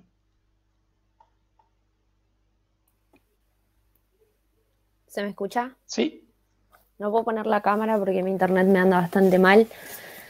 Yo no milito en el liberalismo, de hecho milito en otro espacio, pero me pareció interesante la temática y dije, bueno, no puede ser, tengo que escucharlo. No tengo una postura tomada sobre este tema particularmente, pero sí me doy muchos debates y a mí misma y además milito el feminismo, entonces también dentro de mi grupo. Hay un par de cositas que quiero señalar y que me parece que dan pie a una liviandad con la que se toma este tema, sobre todo por parte de los varones que estuvieron hablando, porque por ahí con las chicas coincidí en muchas cosas, aunque no en todas. Coincido con que no tiene que haber un paternalismo, claramente, pero siento que refugiándonos bajo la teoría del poder estamos justificando la violencia. Se justifica la violencia. Para empezar, me parece que tenemos que dividir, o se divide, mejor dicho, cuando se habla, y si estamos hablando de trabajo sexual tenemos que saber de qué se está hablando en las esferas sociales o en las esferas de opinión pública, y es, por un lado, trabajadores sexuales. Yo voy a hablar de las mujeres trabajadoras sexuales porque yo soy mujer, no trabajadora sexual, pero soy mujer y no puedo hablar por cómo lo viven las personas trans, pero sí conozco mujeres que viven de esto. Por un lado, las mujeres trabajadoras sexuales y por otro lado, las mujeres en situación de prostitución, porque no es el ejercicio de la prostitución, es una situación de prostitución. ¿Qué quiere decir esto? Que hay un proxeneta, que se ejerce una situación de poder como la que explicaban antes, pero que este poder no cambia en ningún momento, porque se ejerce violencia y sometimiento sobre esa mujer, y que claramente es donde entra trata de personas y entran estas situaciones que ocurren a diario de mujeres que fueron encontradas en cabarets, etc. Entonces me parece que una vez que partimos de eso y dividimos en dos, entre trabajo sexual y prostitución, podemos hablar de empezar a dar esta discusión. Otra cuestión que decían era lo de romantizar el cuerpo. Primero y principal, la psicología lo establece y lo establecen los sexólogos inclusive, y recomiendo leerlos y recomiendo seguirlos en redes sociales, inclusive si no quieren leer sexología, que el deseo es lo principal, la principal motivación. O sea, primero y principal, entender cómo funciona el cuerpo humano para que se produzca deseo y que ese deseo produzca una situación sexual. Sin deseo, y yo no sé cómo funcionará para los hombres, pero las mujeres sin deseo no lubricamos. Y si no hay lubricación, la situación de penetración es espantosa. O calculo que será espantosa. Entonces, me parece que sí romanticemos el cuerpo y sí entendamos cómo funciona el cuerpo. Y sí entiendo que el deseo acá suele ser mucho más importante que el poder. Eso nomás, básicamente. Gracias. Antes de darle a Marian la palabra, hago ahí una mini devolución. Digo, ya acá fijamos al inicio de la charla la diferencia entre trata y ejercicio de la prostitución, que me parece que ejercicio de la prostitución y trabajo sexual son lo mismo. El problema es cuando hay una imposición o una determinación. El tema es que no es voluntad. ejercicio, es situación de prostitución y es llamar a las cosas por su nombre. No, eso es una construcción lingüística que estás haciendo solamente porque estás impidiendo reconocer que la otra persona puede elegir usar su cuerpo de una manera distinta que la tuya. De hecho, te pongo un caso más práctico y más concreto. No, porque por eso te hablé de trabajo sexual. Yo te escuché, te pido la misma deferencia. Por ejemplo, antes hablaba de lubricación sí, lubricación no. Y vamos a una situación hipotética donde no estemos hablando de una situación de consentimiento en torno al uso de sexo vaginal, sino de sexo anal, donde en general la cola no lubrica por sí misma. Digo, en consecuencia, toda situación de sexo anal implica, en líneas generales, el uso de algún tipo de lubricación exógena para poder concretarse. Y siguiendo un poco tu lógica, toda situación de sexo anal sería, por ende, violenta porque requeriría algún tipo de proxy o instrumento externo para poder ser llevada adelante. Me parece que ese no es un argumento en sí válido, ya que si existen herramientas como pueden ser lubricantes que permitan concretar el acto sin que implique daño para la persona que lo hace, entonces ese argumento se cae. Y por último, el punto de decir que uno puede hablar de algo por ser hombre o por ser mujer o por ser esto, por ser aquello, la verdad que nos impide en definitiva la posibilidad de todo abordaje científico a las cosas. Yo no puedo hablar de, no sé, de los planetas porque no soy un planeta. Y desde ese lugar me parece que es un reduccionismo bastante pobre de la discusión, de impedir y de censurar opiniones ajenas. Digo, en todo caso entramos en las dificultades de las ciencias sociales y yendo un poco en contra de tu argumento porque conozco amigas que son trabajadoras sexuales, entonces conozco. Digo, no, en realidad cada persona tiene una relación única con todo lo que vive y con todo lo que le pasa. Podemos tratar de establecer y conocer ciertas regularidades, pero de ninguna manera me parece que es justo abordar este o cualquier debate diciendo que el otro, por ser tal o cual cosa, puede o no puede. En todo caso, ataca el argumento, no a la persona. Digo, tal cuestión que se dijo, tal posición que se planteó estuvo mal, pero no por ser mujer, por ser hombre, por ser trans, por ser italiano, por ser lo que fuera, se puede o no se puede.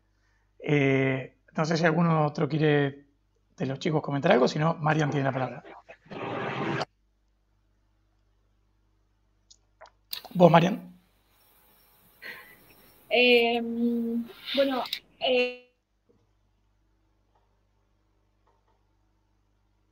de las relaciones de poder, que a mí en realidad me parecen que está bien que sean asimétricas y es entendible, pero como pensando por ahí en la libertad de nuevo, no sé qué tan libres son cierta parte de las trabajadoras sexuales que están más cercanas a que lo hicieron por necesidad. Entonces, no sé, pero cuando dijiste algo, Yamil, de si te juzgaban porque eras hombre o todo eso, yo creo que lo que Cam quiso decir, que aparte estoy súper agradecida que participe de otro espacio y que se haya acercado a participar acá, pues está buenísimo escuchar voces que por ahí piensen diferentes y encontrar puntos en común, creo que es lo rico de la charla.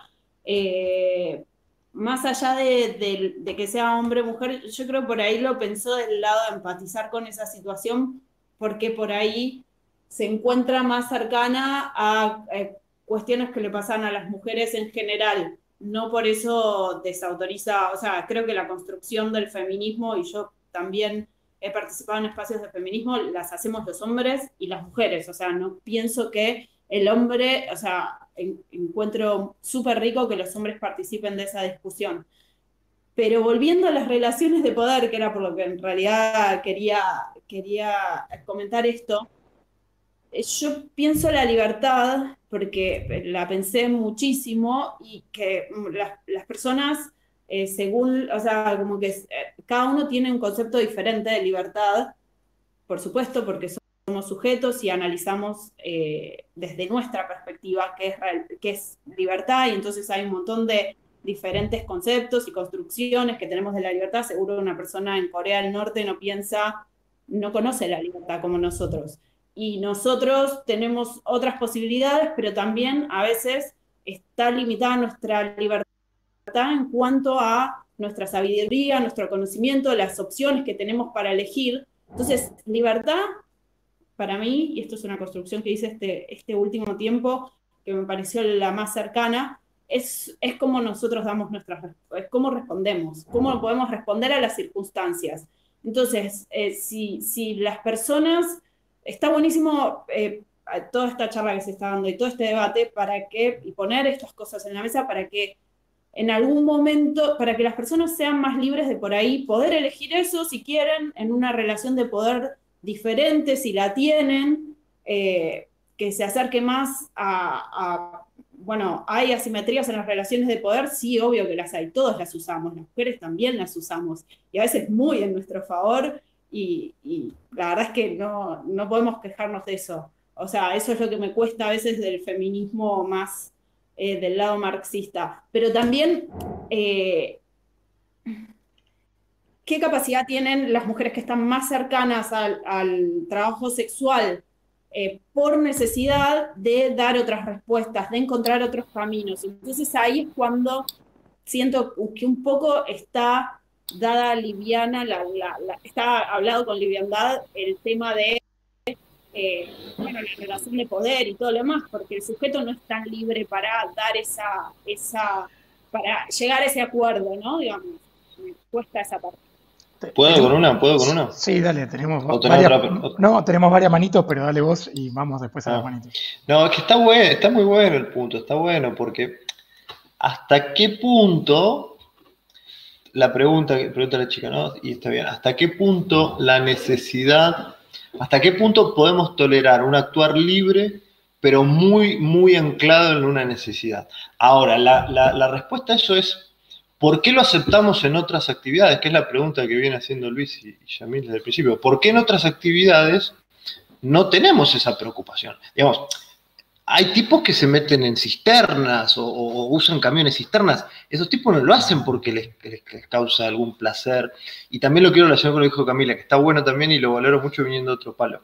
No, probablemente muchas trabajadoras sexuales, no tengo idea, quizá la mayoría o quizá todas, no reciben ningún tipo de gratificación sexual, no tienen un deseo sexual. Los que tienen un deseo es por la gratificación económica. Seguramente. Ahora, ¿por qué suponemos que el acto sexual tiene que estar necesariamente retribuido de deseo sexual? Dicho sea paso, gente que no hace trabajo sexual también tiene sexo sin tener deseo, digamos. No siempre da la mano, a veces sí. Pero entonces, ¿qué tiene de...? Esta es la pregunta incontestada de la noche hasta ahora. ¿Qué tiene de particular la actividad sexual que no permitimos que se haga por necesidad cuando otras actividades las hacemos por necesidad? El tipo que trabaja en un camión cisterna y usa la manguera para sacar caca del queso, bueno, lo hace porque necesita el laburo y vamos, no tenemos grandes problemas con que ese tipo vaya a sacar la manguera con caca. Entonces, ¿por qué sí decimos, bueno, ok, pero el sexo no? Y eso creo que es la pregunta que está flotando todavía en el aire. Quiero sumar algo, Yamil, en relación a esto.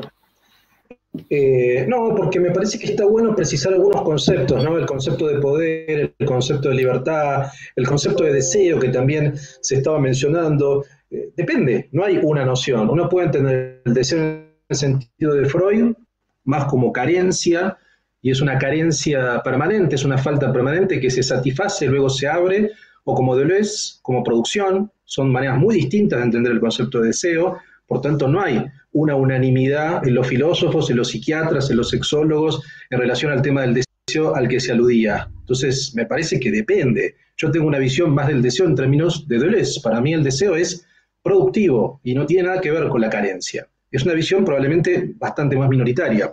Yo empleo más el término placer porque lo emplea Foucault y me parece mejor, digamos. El placer es un acto, el deseo es una dinámica y no tiene que ver solamente con el deseo sexual. Es libido, es pulsión de vida, es eso que te hace levantarte todos los días para hacer cosas, ¿no? Entonces, en ese sentido creo que hay que discriminarlo. El tema de la libertad y el poder para mí no son antitéticos, yo no veo que el poder se oponga a la libertad. Para mí el poder es la condición de la libertad. Yo creo que uno debe tratar de ser libre en un entramado de relaciones de poder. Uno nunca va a estar libre, desde mi punto de vista, de ese entramado. Uno puede, en todo caso, optar por ser conducido de otra manera, que eso también así lo pensaba Foucault. Decía, uno podría decir, uno puede ser gobernado, uno puede tratar de ser gobernado de otro modo y resistirse. Uno puede ejercer la resistencia y generar contraconductas contra una forma de gobierno. Ese es un modo de pensar esta relación poder-libertad. La libertad puede ser negativa, como la piensan muchos liberales, la libertad puede ser positiva. O sea, no hay unanimidad en relación a los conceptos de libertad o de deseo, ¿no? Entonces, me parece que cada uno por ahí habla desde su cosmovisión, desde su ideología, o desde su posición política, y eso me parece legítimo, digamos, ¿no? Eso por ahora. Sí, yo creo que en algún punto está entre las cosas que nos cuesta no hacerle una visión excesivamente romántica, y te lo digo desde el liberalismo, es la visión de la libertad. O sea, vivimos en un mundo de escasez, vivimos en un mundo de estrechez, los sueños no se van a cumplir, y para mí la libertad es mínimamente, y para mí es mucho, pero es mínimamente la ausencia de coacción. Y con eso medio que me alcanza la libertad. También le podemos agregar libertad positiva, ahí podemos discutir, pero digo, si la libertad es que no haya vivir en un ámbito libre de relaciones de poder, entonces la libertad no existe. Poder cumplir todas mis necesidades, entonces la libertad no existe. Poder llevar adelante mi sueño, entonces la libertad no existe, digamos. Y es bastante duro, pero me parece que es la visión correcta. Pero lo planteo distinto, digo, si la necesidad es lo que invalida la posibilidad de llevar adelante un contrato, digo, estamos perdiendo de vista la otra parte de la relación contractual, que es el cliente. Digo, el cliente tiene una necesidad, que evidentemente, por el motivo que fuera, no logra o quiere satisfacer de otra manera, y está dispuesto a hacer un sacrificio para obtener algo, y seguramente que esa persona, así como él o la trabajadora sexual, capaz no está disfrutando de ese momento, capaz es el mismo tipo que hace 6 horas estaba metido adentro de una fosa o de un camión cisterna limpiando mierda para poder ganar la plata, para poder venir y coger. Digo, entonces, ojo, porque si en definitiva lo que nosotros terminamos haciendo es invalidar a partir del origen de la necesidad, entonces se nos caen todas las relaciones, pero me parece que estamos como arando en la tierra. Y ahí agrego una cosita adicional, que es que también tengamos presente que cuando hablamos de trabajo sexual, en todo momento hay relación de poder. Porque que la mujer sea la depositaria o la destinataria del deseo, o sea, sea el objeto satisfactor de la calentura del otro, la pone en una situación de poder, una situación, si se quiere, de deseo o de ser deseada, mejor dicho, que es lo que le permite la facultad para cobrar. De la misma manera que en algunos casos no hacen falta que pongan el cuerpo físicamente, como las chicas que venden tiempo de cámara, como las chicas que venden packs, o como cualquiera que no se haga un lap dance o haga un striptease o lo que fuera.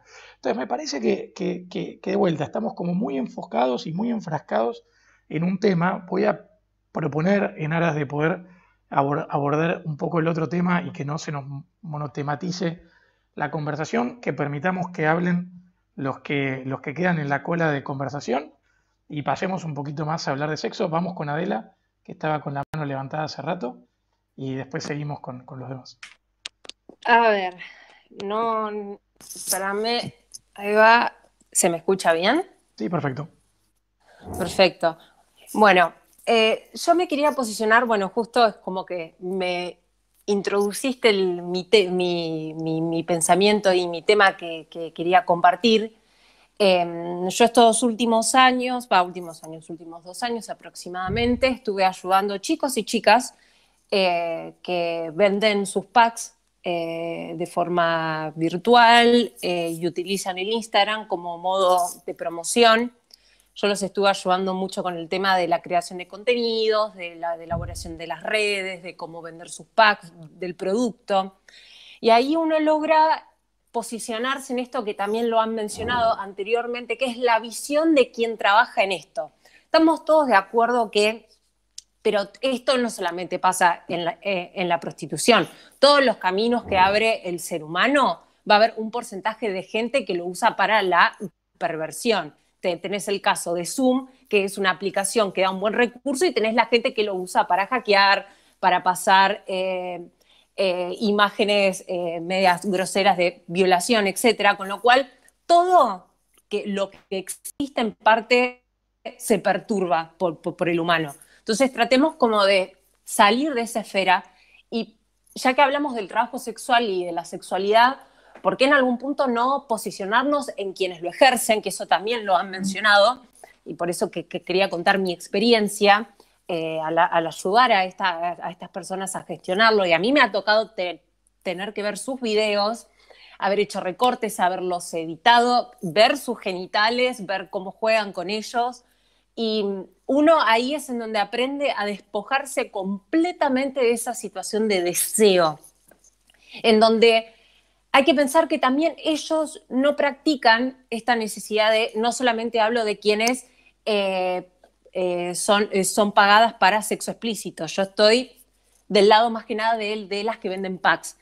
Es como que despojan un poco el deseo, la satisfacción que obtienen del sexo. Se es visto desde una mirada más mercantilista y que es completamente aceptable, porque también uno, por ejemplo, estudia y a su cerebro lo utiliza como una herramienta para obtener un beneficio a cambio, y es monetario. Y ellos también lo hacen. Y no estoy hablando de gente que hace y arma estos packs por necesidad, porque estoy hablando de chicos que son tatuadores profesionales y conocidos internacionalmente. Estamos hablando de gente que ya tiene trabajo, estudia en universidades y aún así decide por placer hacerlo. Entonces acá es en donde uno también empieza a pensar. Quien decide trabajar por medio del sexo, ¿necesariamente busca que haya un deseo en esa acción? Y a su vez, esta pregunta, cuando hablamos, ya me posiciono desde el lado de la persona que es penetrada, cuando hablan de esta relación de poder en donde se suele poner al cliente con un poder por encima de la persona que ofrece su cuerpo. ¿Pero por qué? Por ser penetrado uno pierde poder y el otro gana el poder. Yo cuando particularmente me refiero a tener sexo, no digo quiero que me la pongan, digo quiero ponerla. Porque no se trata de esto de si yo tengo el genital que se introduce, yo tengo el genital. Porque la relación de poder no solamente se construye en las posesiones del cuerpo, sino en cómo surge el acto sexual en sí, en donde el poder no solo ocurre por una expresión física, sino también por una expresión de esto, de el cliente que paga por una mujer que sea más dominante, o que él es el que es golpeado, al que le gusta el sadomasoquismo. Entonces, yo creo que cuando se discute el tema sexual, el trabajo sexual y la actividad sexual, posicionarnos desde un lado, desde una esquina, lo estaríamos desmereciendo completamente, porque hasta el sexo también, y yo esto es una pregunta que lo había puesto en el inicio del chat, ¿hasta qué punto no también involucra esta cuestión de poder? ¿Hasta qué punto el poder no excita a las partes? Y por eso también existe hasta esta posición de quien le gusta ser dominado y quién es el dominante. Entonces, está bien que estamos todos de acuerdo que la violencia, que la trata, etc., eso está todo mal.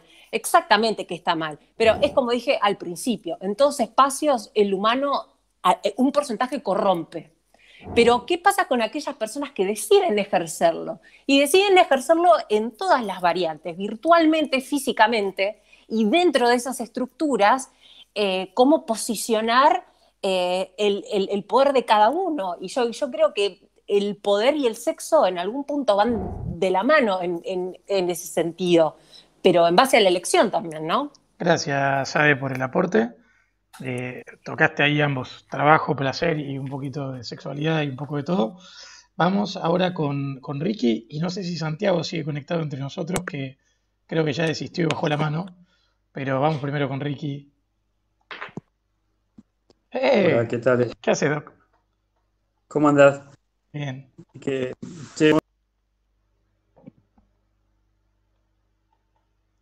Se te apagó el mic, Ricky. Ahí, habilítamelo de vuelta.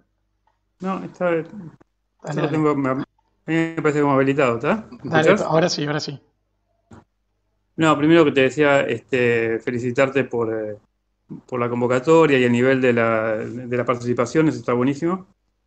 Me pareció sumamente interesante todo. Creo que están volando a un nivel de filosofía y ética que en algún punto me supera. Y mi aporte va sobre todo con una pregunta, y te la hago a vos, Yamil, porque sos coordinador, pero capaz que querés participar con alguien más.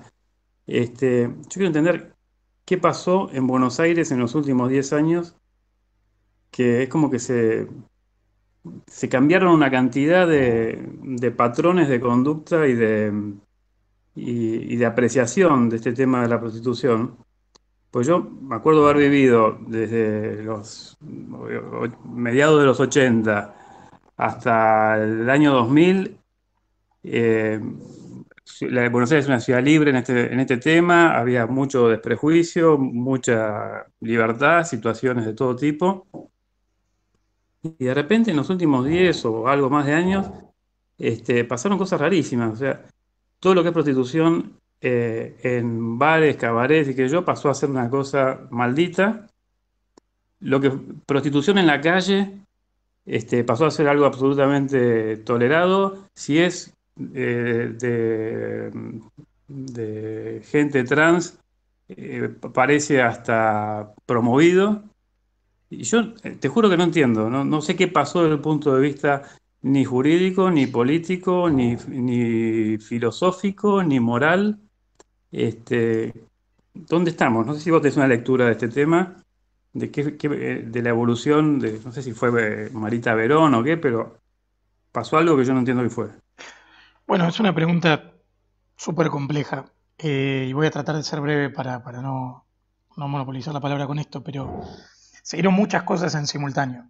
Digo, por un lado, muchos de los lugares acá en Buenos Aires donde se ejercía la prostitución de manera regular y donde se vendían los servicios sexuales y demás, tenían adentro o casos de personas que estaban en contra de su voluntad o eran menores o algún tipo de infracción grave había por fuera de la mera oferta sexual. Digo, eso lo que terminó haciendo es que, agarrándose de estas cuestiones, se avanzara hacia la clausura de este tipo de lugares. Se sigue ejerciendo la prostitución en bares y demás, digo, creo que yo no consumo ni es lo mío, pero si uno va a esos bares que están ahí cerca, por ejemplo, del cementerio de la Recoleta, hay varios donde vienen, se te sientan las chicas, las coperas, te ofrecen un contrato, digo, y te vas de ahí con una chica, digo. Lo que sí ha cambiado es la forma, si se quiere, o el formato de consumo. También es cierto que a raíz del surgimiento de Instagram y a partir del surgimiento de WhatsApp y demás, digo, las herramientas de acceso al producto han variado. Digo, un mercado que antes tenía un fuerte anclaje territorial y físico y que uno tenía que ir a la oferta, ahora la oferta está a un mensaje de distancia. Entonces, en ese sentido, creo que también parte del desplazamiento de los lugares tiene que ver con que también la demanda cambió el formato de consumo, porque si no los políticos hubieran volado por los aires. Y después lo otro que también hay que decirlo es que muchas veces, sobre todo con los lugares muchos de los lugares que ofrecen prostitución están asociados a temas de drogas, no todos, y estos a su vez están asociados ahí aparece una beba en la charla, estamos todos, esto es un chat familiar y es un tema familiar, buenas, ahí a los correntinos de Goya que nos traen los hijos. Y al margen del aspecto familiar me parece importante esto de entender que también hay juegos políticos complejos detrás. Estuvo lo que hizo Vera y todo lo que logró gracias al caso de Marita Verón y toda la historia, digo, hubo un avance en esa agenda, pero también, digo, se corrió de ciertos lugares, uno va a Flores, Floresta, lugares por el estilo, digo, siguen estando, cambiaron un poco, pueden haber variado, prostíbulos hay en toda la ciudad, trabajadoras sexuales hay en toda la ciudad. En mi casa anterior tenía una chica que trabajaba en el departamento de arriba, me sacudía la lámpara del techo 5 veces al día, digo, está todo bien, yo respeto, pero, o sea, creo que parte se explica por cambios en los patrones de consumo, parte por cambios en la tolerancia de la gente frente a ciertas situaciones, y es cierto lo que vos decís, hay como un doble estándar, ¿no? Porque si uno va a Constitución, uno va a los bosques de Palermo, uno va a determinados lugares, parece como que ahí no aplica la ley y que se puede ofrecer el trabajo sexual en la calle y hacer cualquiera y estar en culo o lo que fuera, mientras que en otros barrios no. Pero bueno, eso tiene que ver con cómo también funciona la capacidad de control del Estado, que nunca es uniforme. Digo, para muestra hace falta un botón. Digo, con la cuarentena uno cruzaba la General Paz y cuanto más lejos iba, menos cuarentena había. Digo, también eso pasa para la prostitución, pasa para la cuarentena y pasa para todo. No sé, Ricky, si fue muy satisfactoria mi respuesta. Puedo investigar más el tema y aportar.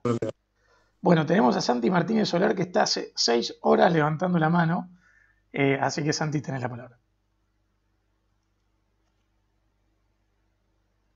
Bueno, perdió Santiago. ¿Puedo sumar algo, Yamil, sobre Sí, dale. esta pregunta? Dale. No, porque es cierto.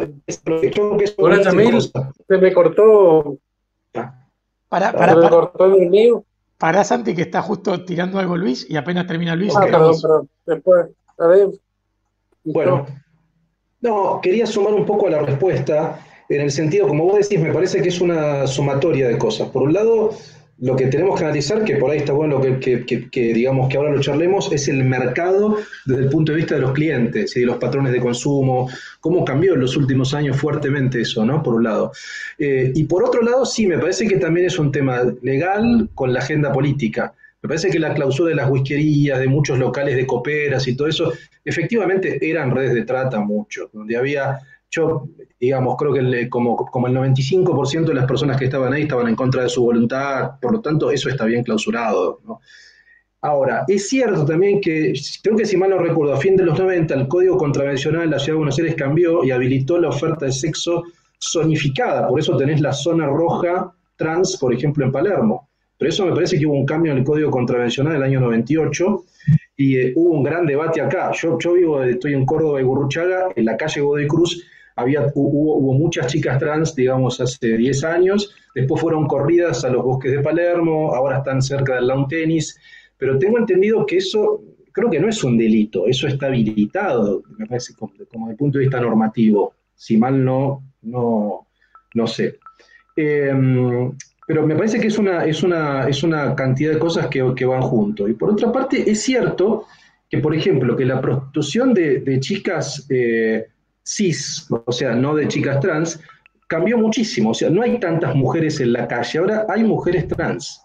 Y eso me parece que responde también a una demanda. Hay mayor demanda también de ese tipo de prácticas, es evidente, ¿no? Entonces creo que hay una mezcla. Por un lado, cambios en los patrones de consumo, por otra parte, hay como ciertas modificaciones técnico-normativas, por otra parte, la agenda de la trata muy unida un poco a la potencia, digamos, de cierto feminismo más punitivista, si queremos charlarlo también, y ahí entraría más la cuestión de la sexualidad vinculada con, desde mi punto de vista, una visión bastante moralista de los últimos años, ¿no? Es decir, que como los movimientos de los 60 y digamos de que eran muy interesantes a mi juicio, con el paso del tiempo, quizá producto de las políticas identitarias, se fueron tornando normativos y punitivistas, cuando en verdad en el origen, en la década del 60, eran libertarios, de izquierda pero libertarios, y hoy son de izquierda pero punitivistas.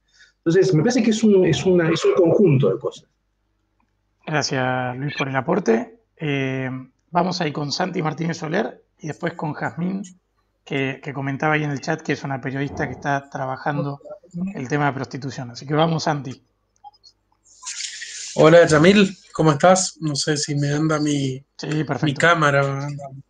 Estoy medio con problemas de internet. No importa, lo que se pueda. Sí, dale. Bueno, a mí me gustaría aportar, vi muchas opiniones respecto a posturas absolutas, éticas absolutas, en el sentido kantiano, y no, a mí me parece que en este particular serviría abordar desde un punto de vista de una ética utilitarista, porque si bien la prostitución permite un derecho fundamental que es la libertad de trabajo para todas las personas que la ejercen, también liberarla y no regularla genera un gran problema con la trata.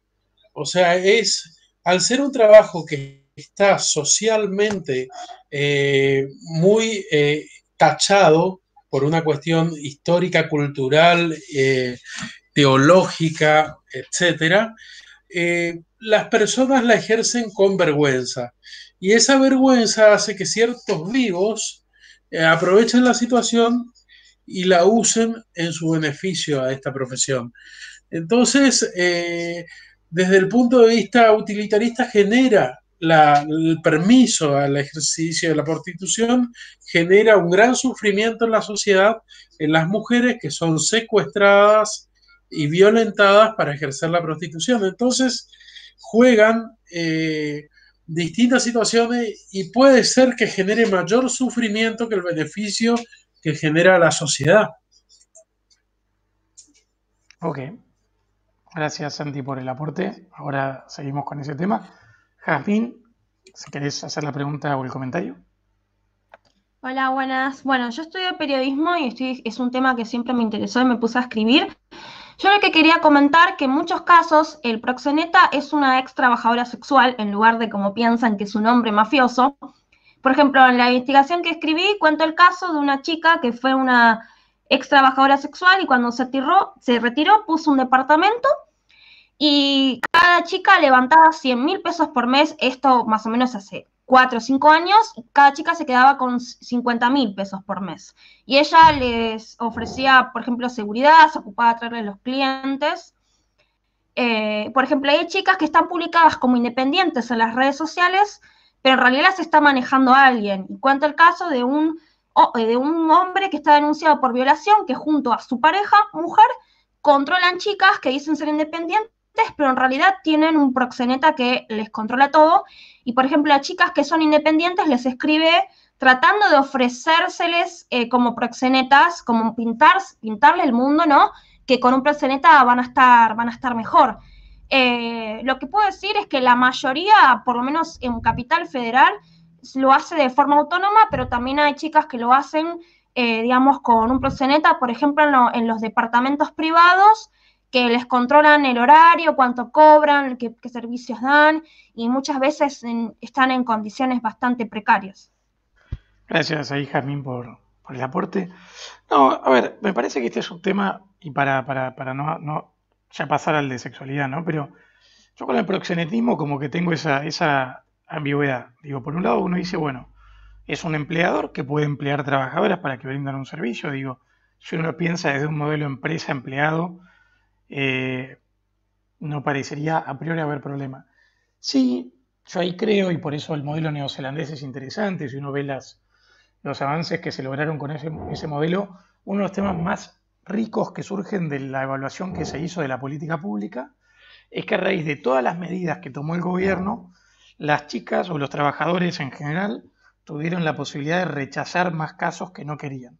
Y creo que un poco el problema del proxenetismo o de cuando hay un empleador de por medio es que te fuerza a aceptar una relación quizás que uno no prefiere o no quiere, o si de elegir, elegiría no tener. Entonces, de ese lugar, quizás entiendo que pueda haber un rechazo de la figura del intermediario, del proxeneta, del protector o lo que fuera. También me pasa que pensándolo de otra manera, digo, no sé, ¿qué pasa si 4 chicas se juntan y pagan a un seguridad? Digo, ¿ese seguridad está bien o está mal? ¿Qué pasa si, digo, en lugar de ser autogestivas, hay alguien que organiza con una plataforma web, con una página?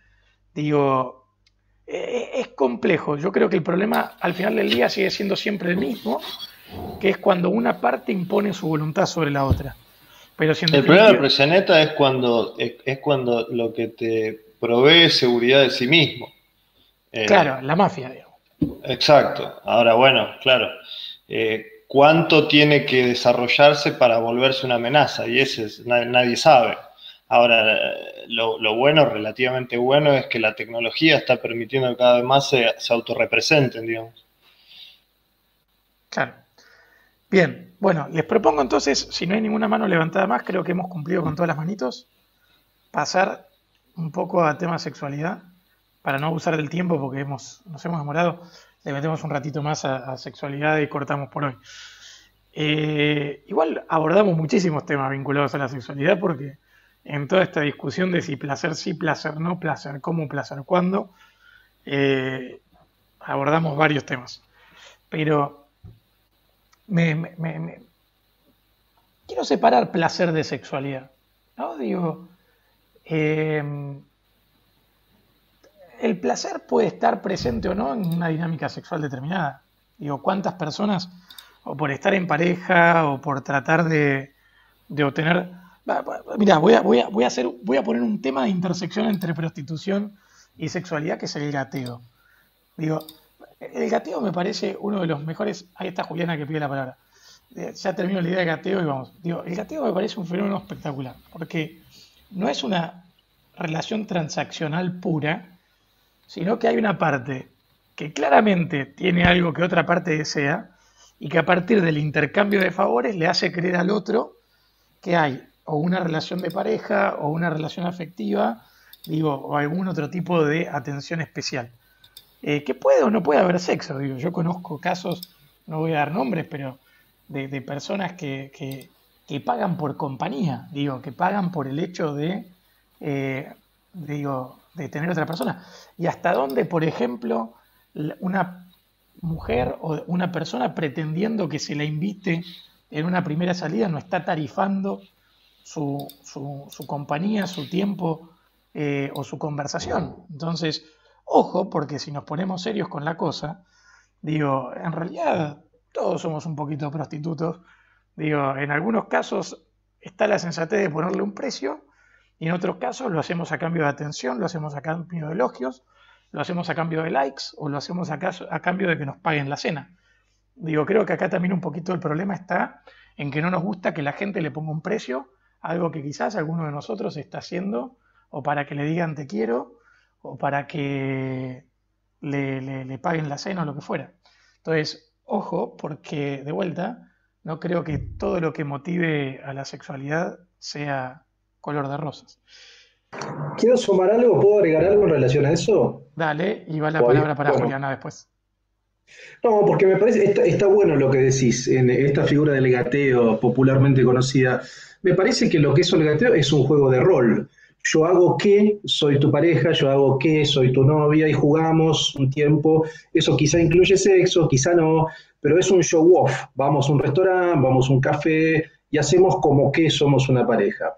Me parece que se lo puede leer más en esa clave, pero y volviendo al tema porque son temas muy distintos, ¿no? Una cosa es una pareja y otra cosa es el amor, otra cosa es el placer, es decir, son temas bastante distintos.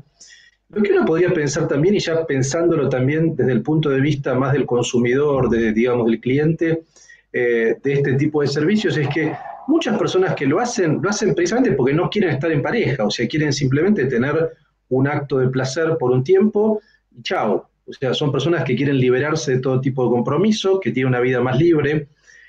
También sé casos, y no es un detalle menor, de gente tímida que no puede encarar, de gente que no quiere masturbarse todo el tiempo, de gente que no es agraciada físicamente y nadie le da pelota, de gente que tiene como alguna discapacidad, ¿no? Sí, claro. Que son temas que no son menores, o sea, que son personas que no pueden acceder a un cortejo de una chica o de un chico, que nadie les da bola. ¿Qué hay que hacer con esas personas? ¿Son anuladas sexualmente? Bueno, quizás también hay una necesidad que tiene que ser como satisfecha, y ahí aparece la figura de la prostitución. Y por otra parte, lo que vos decís, que somos todos prostitutas en potencia, yo creo que sí, porque uno todo el tiempo está vendiendo cosas, uno todo el tiempo está haciendo algo a cambio de otra cosa. Es decir, cuando uno invita a una persona a comer, es una forma de pagarle también, hay una transacción. Entonces, quizás es una mirada un poco más como desencarnada, pero me parece que hay algo de eso también.